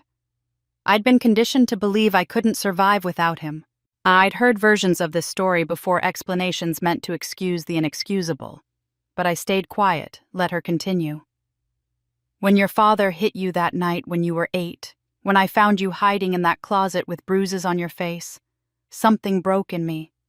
Or maybe something finally woke up. I threatened to leave to expose him, to take you girls and disappear. For the first time in years, I meant it. Her hands twisted the purse strap. But he called my bluff. He said I'd lose custody in court, that judges favor fathers with stable jobs and money. He said he'd tell everyone I was unstable, that I'd abandoned my children. He was probably lying, the law doesn't work that way. But I believed him. I was so beaten down, I believed everything he told me. So you made a deal, I said, my voice flat. He'd never touch you again if I kept you at a distance from him. If I made sure you were never alone with him, never close enough for him to hurt again. It sounds insane now, but in that moment, it felt like the only way to protect you, distance as safety. And then Claire was born. My mother's face crumpled. Robert discovered she wasn't his within weeks. Different blood type on the hospital records. He had the DNA test done when she was 6 months old. I confessed before he could confront me, a man from my support group for abuse survivors, a moment of weakness when I thought I might leave Robert and needed to feel like someone saw me as human. She wiped her eyes with a tissue she pulled from her purse. Robert agreed to stay to raise Claire as his own on one condition: I'd help him hide his business problems. I'd sign whatever documents he needed, make whatever calls, be complicit in whatever fraud kept the money coming in. Every crime he committed after that, I enabled. And he punished me by pouring affection onto Claire, the living proof of my betrayal. Every time he favored her over you, he was punishing me. You became collateral damage in our toxic marriage. The explanation didn't excuse anything, but it added context I'd never had. My mother wasn't a villain in a fairy tale. She was a woman who'd made terrible choices from a position of powerlessness, and those choices had destroyed her daughters. Why didn't you just leave? I asked the question I'd been holding for 30 years. Her answer was simple, devastating in its honesty. Because I didn't think I could. And by the time I realized I was stronger than I believed, too many years had passed. Too many lies. Too much complicity. Too much shame. I was trapped by my own choices, as much as by your father. She stood, not waiting for a response, not expecting one. I don't expect you to forgive me. I wouldn't forgive me. But I wanted you to know that every terrible thing I did came from fear, not malice. I was weak, Kelly. So weak. And you paid the price for my weakness every day of your childhood. I'm sorry. It's not enough, but it's all I have. She walked to the door, paused with her hand on the handle. You asked me once if I loved your father. I'll tell you what I should have said then. I loved who I hoped we both could become. But we never did. We just became smaller, meaner, more damaged versions of ourselves. Don't make that mistake. Don't love potential. Don't waste your life fighting ghosts. Then she was gone, leaving me alone with questions that had no satisfying answers. Could I forgive someone who'd destroyed me, even while being destroyed themselves? Was understanding the same as absolution? Where was the line between explaining and excusing? That night I dreamed I was 8 years old again, hiding in the closet, my cheek throbbing where my father had hit me. I could smell my mother's coats, feel the darkness pressing in. Then the door opened and my mother was there, younger, kneeling down to my level. But in the dream she didn't just comfort me. She took my hand, pulled me out of that closet, and we walked together out the front door of that house. We kept walking away from Cedar Grove, away from my father, away from everything that had hurt us. We walked until we found somewhere safe, somewhere new, somewhere we could both be free. I woke up crying. David's pillow clutched to my chest, and understood something I'd been refusing to see. The little girl in me who'd needed her mother's protection was still there, still hiding in that closet, still waiting for someone to pull her out into the light. Maybe healing wasn't about forgiving my mother for failing me. Maybe it was about finally being the adult who could rescue that child myself. Sarah's call came 2 days after my mother's visit. "Kelly, your sister checked herself into psychiatric treatment at Willow Ridge. She listed you as her emergency contact. The facility wants permission to discuss her treatment plan." I sat in stunned silence. Claire had checked herself in voluntarily, and somehow, impossibly, she'd listed me as the person to call in crisis. Me, the sister who'd taken everything from her. The facility was exactly what I expected, discreetly expensive, tucked into wooded grounds north of Minneapolis, the kind of place where wealthy families sent their broken members to be fixed quietly. As I signed in at the desk, I realized with a start that the billing information on file was connected to a trust I'd set up months ago before everything exploded. A small fund I'd established for Claire when I'd taken the house and business guilt money I'd told myself was about fairness, but was really about not becoming entirely like my father. Claire was in a common area, sunlight streaming through large windows. She looked fragile, her skin almost translucent, but her eyes were clearer than I'd seen them in years. She stood when she saw me, uncertain. "You came. You listed me as your emergency contact." I wasn't going to ignore that. I sat in one of the comfortable chairs, and she took the one across from me. "I'm an alcoholic," she said, no preamble, no softening. "And I've been dealing with eating disorders since I was 15. After Dad died and I found out that he wasn't really my father, that everything I believed about my life was a lie, I spiraled. I was drinking 2 bottles of wine a day, not eating, taking pills to sleep, pills to wake up, pills to feel nothing." She pulled up her sleeve, showing a hospital bracelet beneath her regular one. "I woke up in the ER 3 days ago. Sarah found me unconscious in my apartment. Alcohol poisoning combined with malnutrition. The doctor said if she'd found me an hour later..." She didn't finish the sentence. "I'm the golden child who got everything and became nothing," Claire said with a bitter laugh. "How's that for irony? You were ignored and became successful. I was worshipped and became this." We sat in that sunlit room, and for the first time in our lives, we talked honestly. No performance, no competition, no parents mediating every interaction with their toxic dynamics.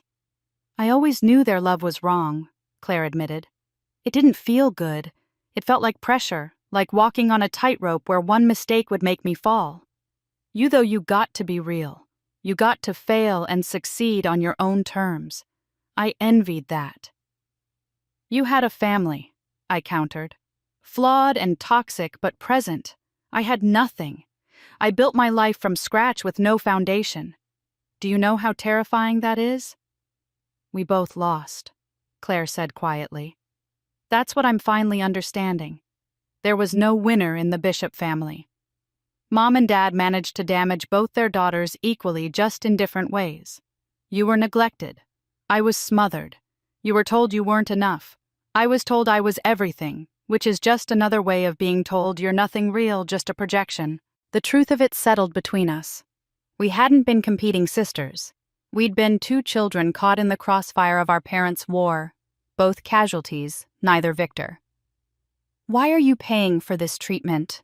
Claire asked suddenly. "After everything I said, everything I did after I defended them when you were trying to expose the truth." I thought about David's letter, about breaking cycles, about being someone different than the people who'd raised us. Because David taught me something before he died. That breaking cycles of harm requires someone to make a different choice. Our parents hurt us both. I hurt you back when I took everything. We could keep hurting each other forever, or one of us could stop. I met her eyes. "I'm tired, Claire. I'm tired of fighting." Claire's face crumpled, tears streaming down her cheeks. "I don't know if I can ever be the sister you deserved. I don't even know who I am without them defining me. But I'd like to try, if you'll let me." It wasn't forgiveness, not yet. Forgiveness required time, required Claire to do the work of recovery, required me to do the work of letting go. But it was a beginning, a possibility. Two sisters who'd spent 30 years as strangers finding their way toward something that might eventually resemble family. I stood to leave, and Claire stood too. Awkwardly, tentatively, she held out her arms. I stepped into the hug, and we held each other like two people who'd survived the same shipwreck finally reaching shore. My phone rang as I walked to my car, Mark's name on the screen. "Kelly, the DA's office just called. Marcus Grafton wants to make a deal. He'll plead guilty to manslaughter in David's death if you agree not to pursue civil damages. He's trying to protect his family's remaining assets from lawsuits. They want to know what you want." I stood in the parking lot, hand on my car door, and thought about revenge and justice and the difference between the two. I thought about Marcus Grafton's daughters innocent, like Claire had been innocent, about to lose everything because of their father's crimes. "What do I want?" I repeated. "Give me 24 hours. I need to think about what justice actually looks like." 24 hours later, I sat in a conference room at the DA's office with Mark and Assistant DA Patricia Moreno. Marcus Grafton's plea offer lay on the table between us like a test I hadn't studied for. "Let me lay out your options clearly," Moreno said, her fingers steepled. "Option 1, reject the plea, go to trial. It'll be public, messy, and there's no guaranteed conviction. Juries are unpredictable and Grafton's lawyers are excellent. Option 2, accept the plea. Grafton serves 12 to 15 years for manslaughter, admits guilt on the record, and David's name is fully cleared. His family keeps their home and remaining assets." She paused, and I saw calculation in her eyes. "Option 3, we go harder. We have evidence suggesting Grafton's wife Patricia knew about some of the fraudulent activities. She signed documents, attended meetings. If you pursue maximum civil damages, we can pressure her to testify against her husband, which would strengthen the criminal case, but likely implicate her in conspiracy charges." "What would that mean for her?" I asked.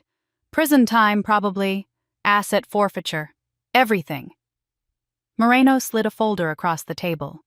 "Grafton has 2 daughters, 15 and 17. If both parents are incarcerated and all assets are seized, they'd likely go into the foster system or live with relatives, assuming any relatives would take them after this scandal." I opened the folder. School photos. 2 girls with their father's dark hair and their mother's smile, holding musical instruments, wearing soccer uniforms. Normal teenagers whose lives were about to be destroyed by their father's crimes. The 15-year-old looked like Claire at that age, all awkward angles and desperate to please smiles. I imagined it in detail, these girls coming home to find their mother arrested, their house seized, their college funds gone. Their father already in prison, now their mother too. Losing everything because I decided that justice required total destruction. They'd done nothing wrong except be born to the wrong man, and I'd be the one who chose to devastate them. Just like my father had chosen to devastate me. Mark leaned forward, his voice quiet. "Kelly, if you do this, you become him. You become the person who destroys families to satisfy your own need for revenge. You'll take everything from innocent children because their father hurt you." He met my eyes. "Is that who David loved? Is that who you want to be?" The question hit like a physical blow. I saw myself suddenly from the outside, a woman so consumed by the need for vengeance that I was willing to orphan 2 teenage girls to take from them what had been taken from me.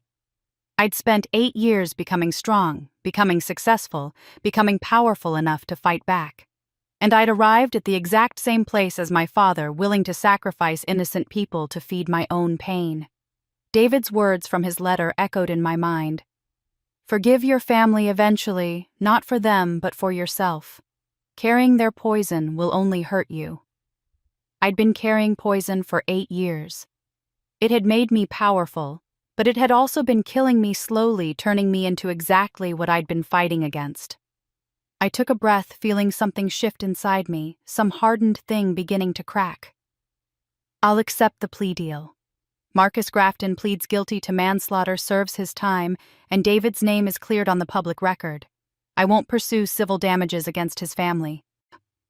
Moreno looked genuinely surprised. "Ms. Bishop, you're entitled to millions in compensation. The civil case is almost guaranteed to succeed." "I'm entitled to justice," I said, my voice steady. "Justice is Grafton in prison and the truth on the record.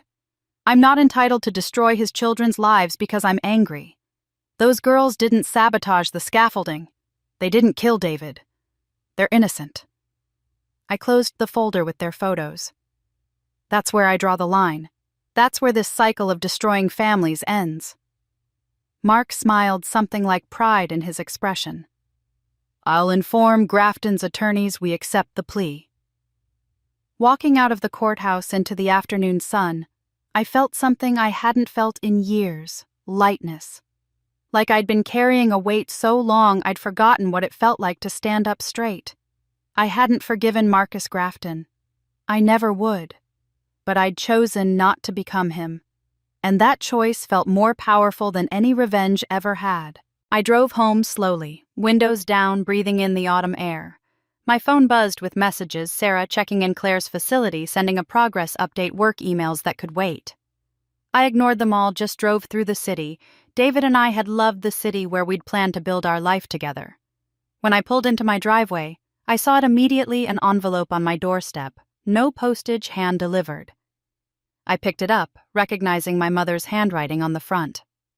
Inside was a check for $150,000 and a note on plain paper.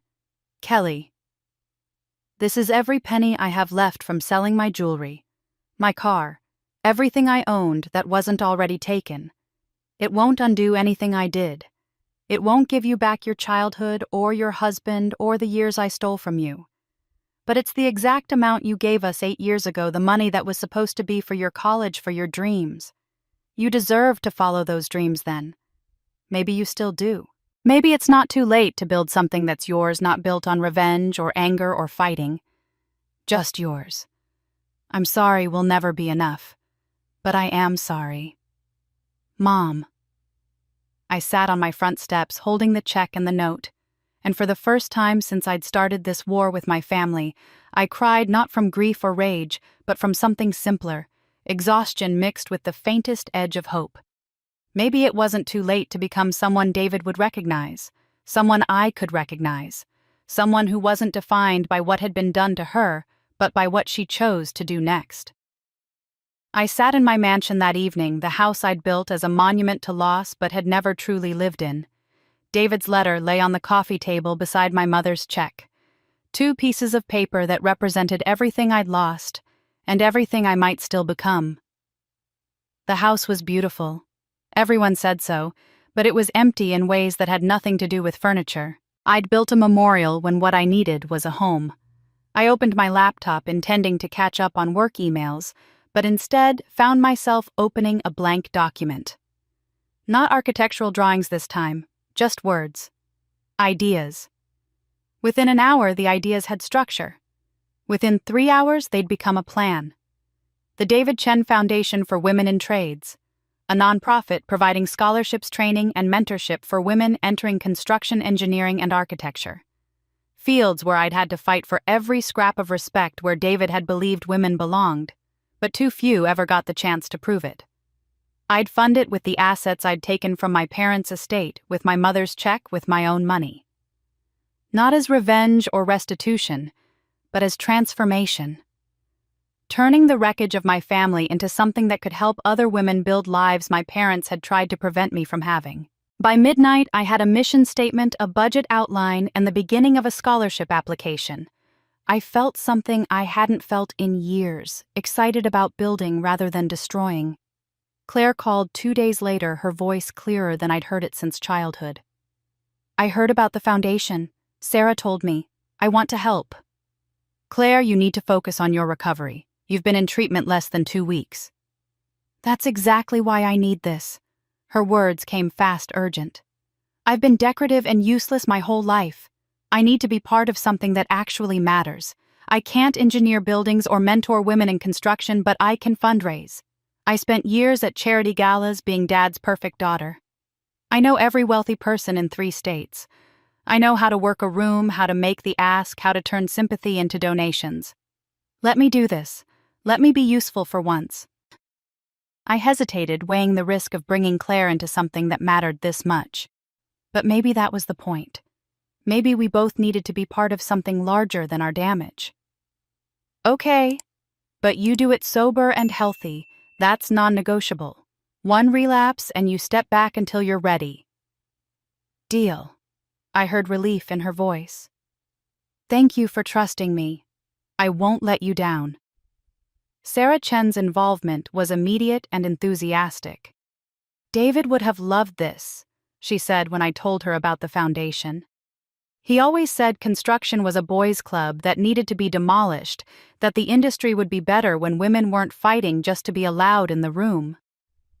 Together, we built something comprehensive. Full scholarships covering tuition, books, and living expenses. Tool grants because quality equipment was expensive and necessary. Placement assistance connecting graduates with companies committed to diversity.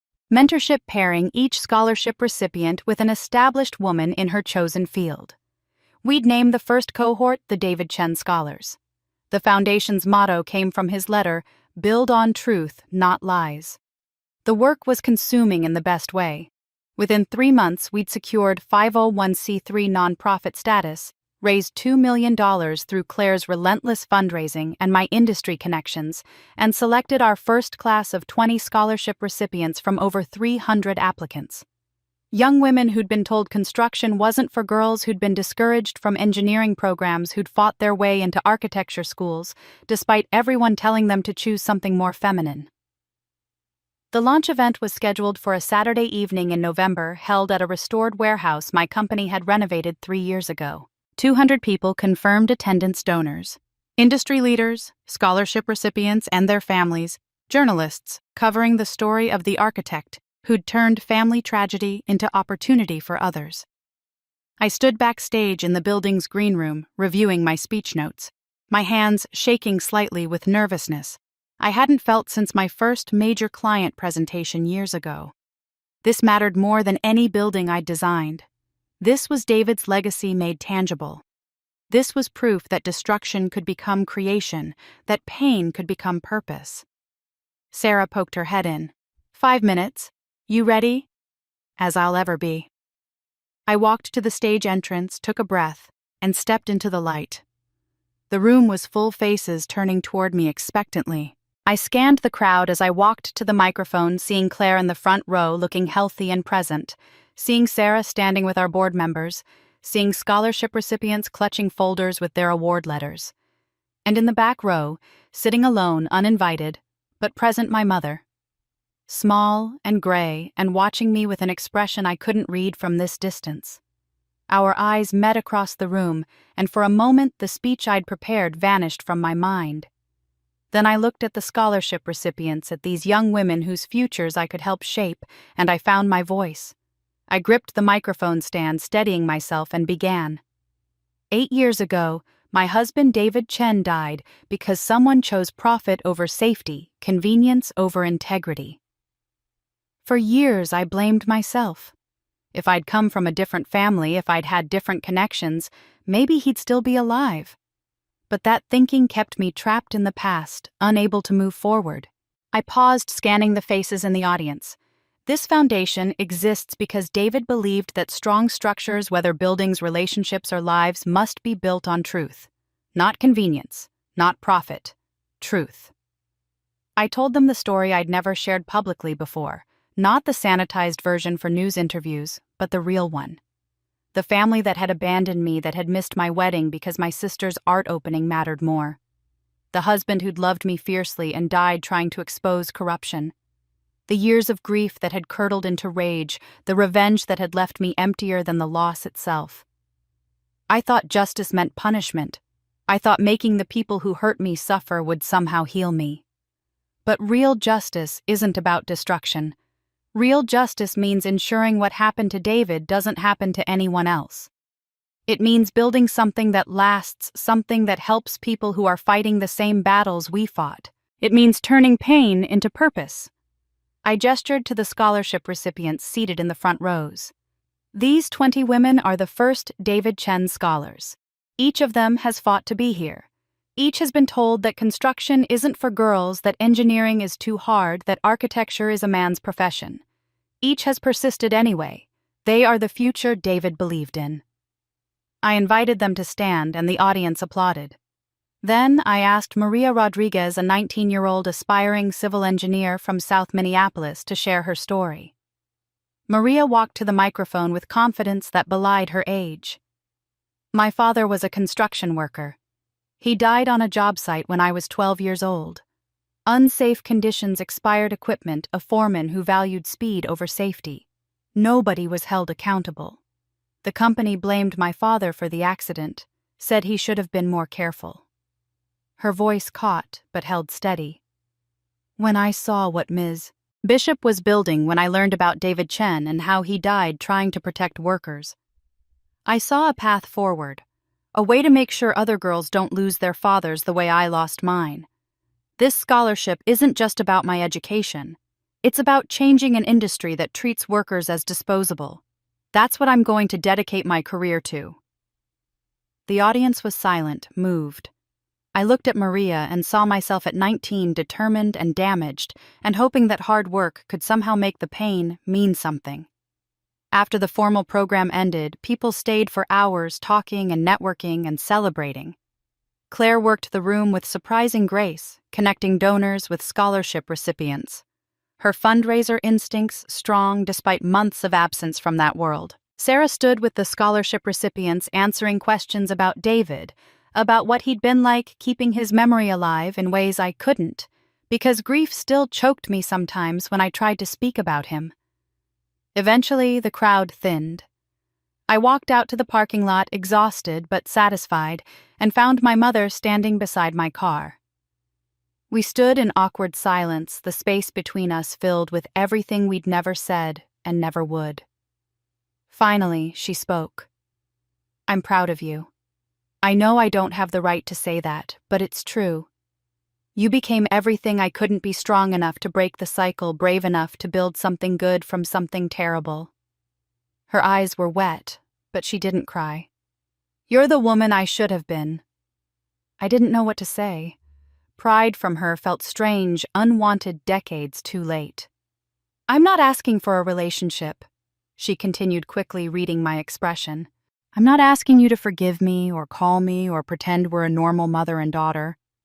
I'm just asking not to be cut off completely. Maybe we could have coffee once a year, or you could send me updates about the foundation, something small. Can we try that?" I thought about David's letter about forgiveness being for yourself rather than the person who hurt you. I thought about Claire in treatment working to heal. I thought about breaking cycles and choosing differently. "We can try," I said finally. "I'm not promising more than that, but we can try." Relief washed over her face. She nodded, started to walk away, then stopped. "Thank you, Kelly." As she reached her car, something made me call out, "Mom." She turned, waiting. "Did you love Dad, ever?" She stood quiet for a long moment, considering the question with the seriousness it deserved. I loved who I hoped he'd become. That's the trap I fell into, loving potential instead of reality, loving the man I imagined he could be rather than the man he was. It destroyed both of us. She looked at me directly. Don't make my mistake, Kelly. Love people as they are or don't love them at all. Don't waste your life on potential that never materializes. She got in her car and drove away, leaving me standing in the parking lot with wisdom that came too late for her, but maybe just in time for me. 6 months after the Foundation's launch, my life looked nothing like I'd imagined it would. The David Chen Foundation had become my primary focus, the work that got me out of bed each morning with purpose, rather than obligation. Bishop Design and Build still operated successfully, more successfully than ever actually, but I'd hired a managing partner named Jennifer Wu to handle daily operations.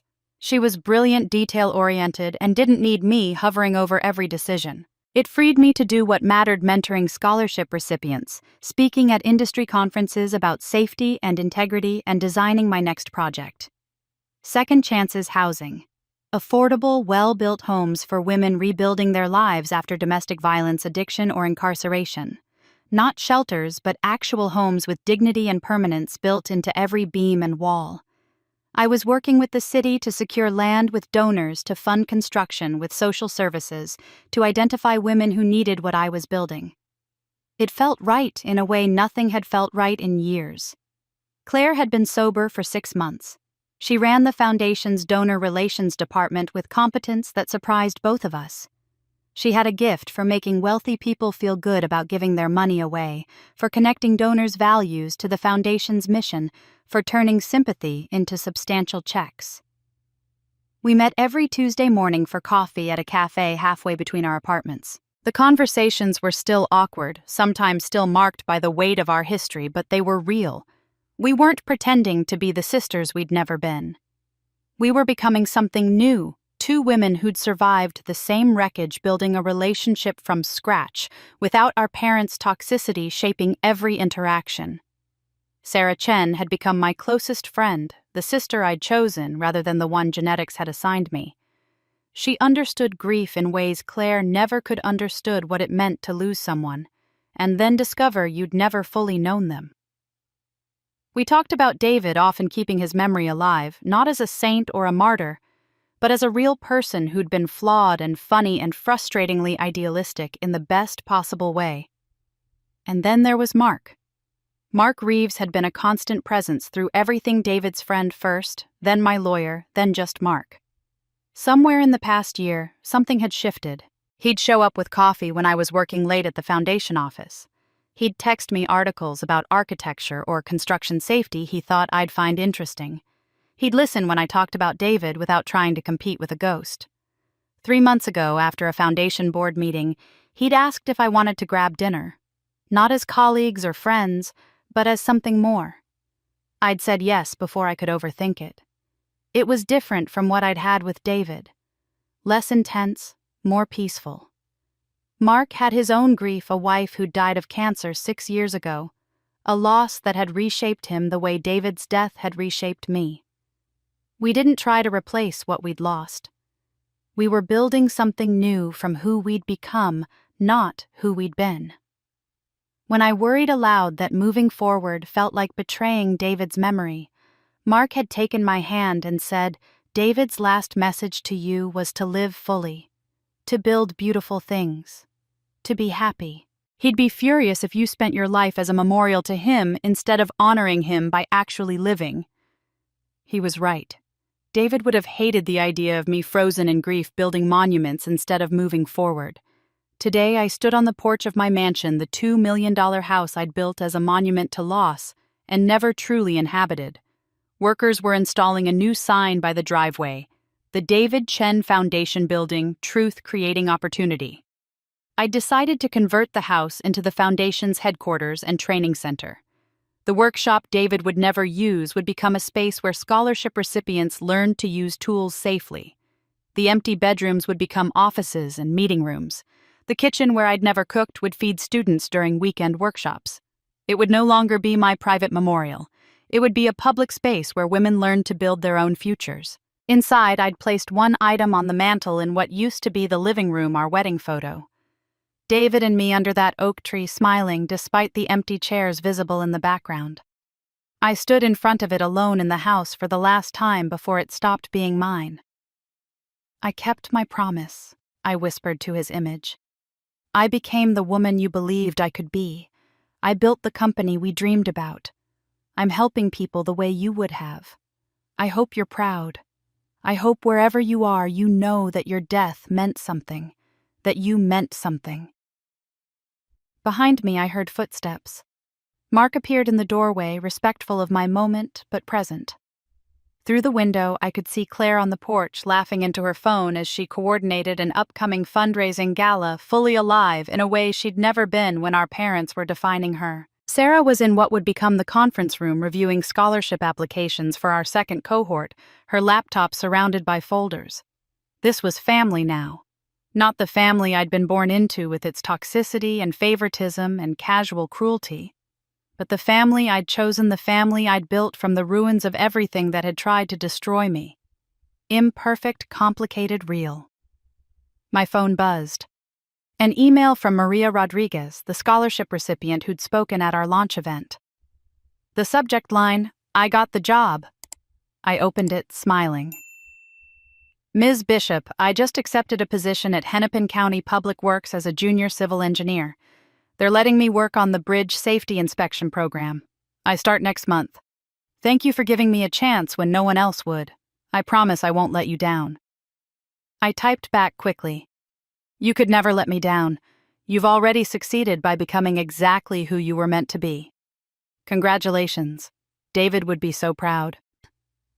I closed my laptop and stepped outside. The sun was setting over Minneapolis, painting the sky in shades of amber and rose. The city David had helped build, the city where I'd lost him and found myself. I no longer waited for the next disaster, the next betrayal, the next fight. I was done fighting ghosts. I was done being defined by what had been done to me.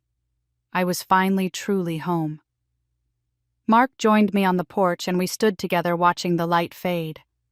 After a moment, I turned to him and said something I hadn't been able to say until now. "You know what, I think I'm ready to sell that house after all. Time to build something new." He smiled, understanding what I meant. Not just a new house, but a new life. One built on truth instead of lies, on creation instead of destruction, on hope instead of revenge. "Where should we start looking?" he asked. I thought about David's letter about building on truth, about loving people as they are instead of who you hope they'll become. I thought about Claire learning to be useful, about Sarah keeping David's memory alive, about 20 women learning trades that would let them build their own futures. "Somewhere with good light," I said, "and room for a workshop, just in case." Mark laughed, and the sound was warm and real and full of possibility. We walked down the steps together toward whatever came next, leaving the monument behind, and stepping into a future I was finally ready to build. And that's the story of Kelly Bishop, a woman who transformed pain into power, betrayal into opportunity for others. From the daughter abandoned on her wedding day, Kelly rose to become a successful architect, reclaimed justice for her late husband, and most importantly, learned to let go of revenge to find true peace. This story reminds us that sometimes the greatest victory isn't defeating your enemies, but choosing not to become them. Kelly could have continued down the path of vengeance. She could have destroyed Marcus Grafton's family the way hers was destroyed. But she chose differently. She chose to build instead of destroy. She chose to create opportunities for others instead of just taking from those who hurt her. David Chen is gone, but his legacy lives on through the scholarship fund bearing his name, through the young women given chances to pursue their dreams through Kelly, finally finding happiness not built on anger, but on purpose. What about you? Have you ever faced betrayal from family? Did you choose revenge or forgiveness? Share your story in the comments below. We'd love to hear from you. If this story touched your heart, don't forget to hit that subscribe button and turn on notifications so you never miss another emotional journey like this one. Smash the like button if you think Kelly made the right choices, or leave a comment if you disagree. Every comment, every like, every share helps us bring you more stories that matter. Thank you for staying with Kelly's story until the very end. We'll see you in the next video, where we'll explore more stories about strength, courage, and the journey to rediscover yourself. Until then, remember, you are enough. You were always enough.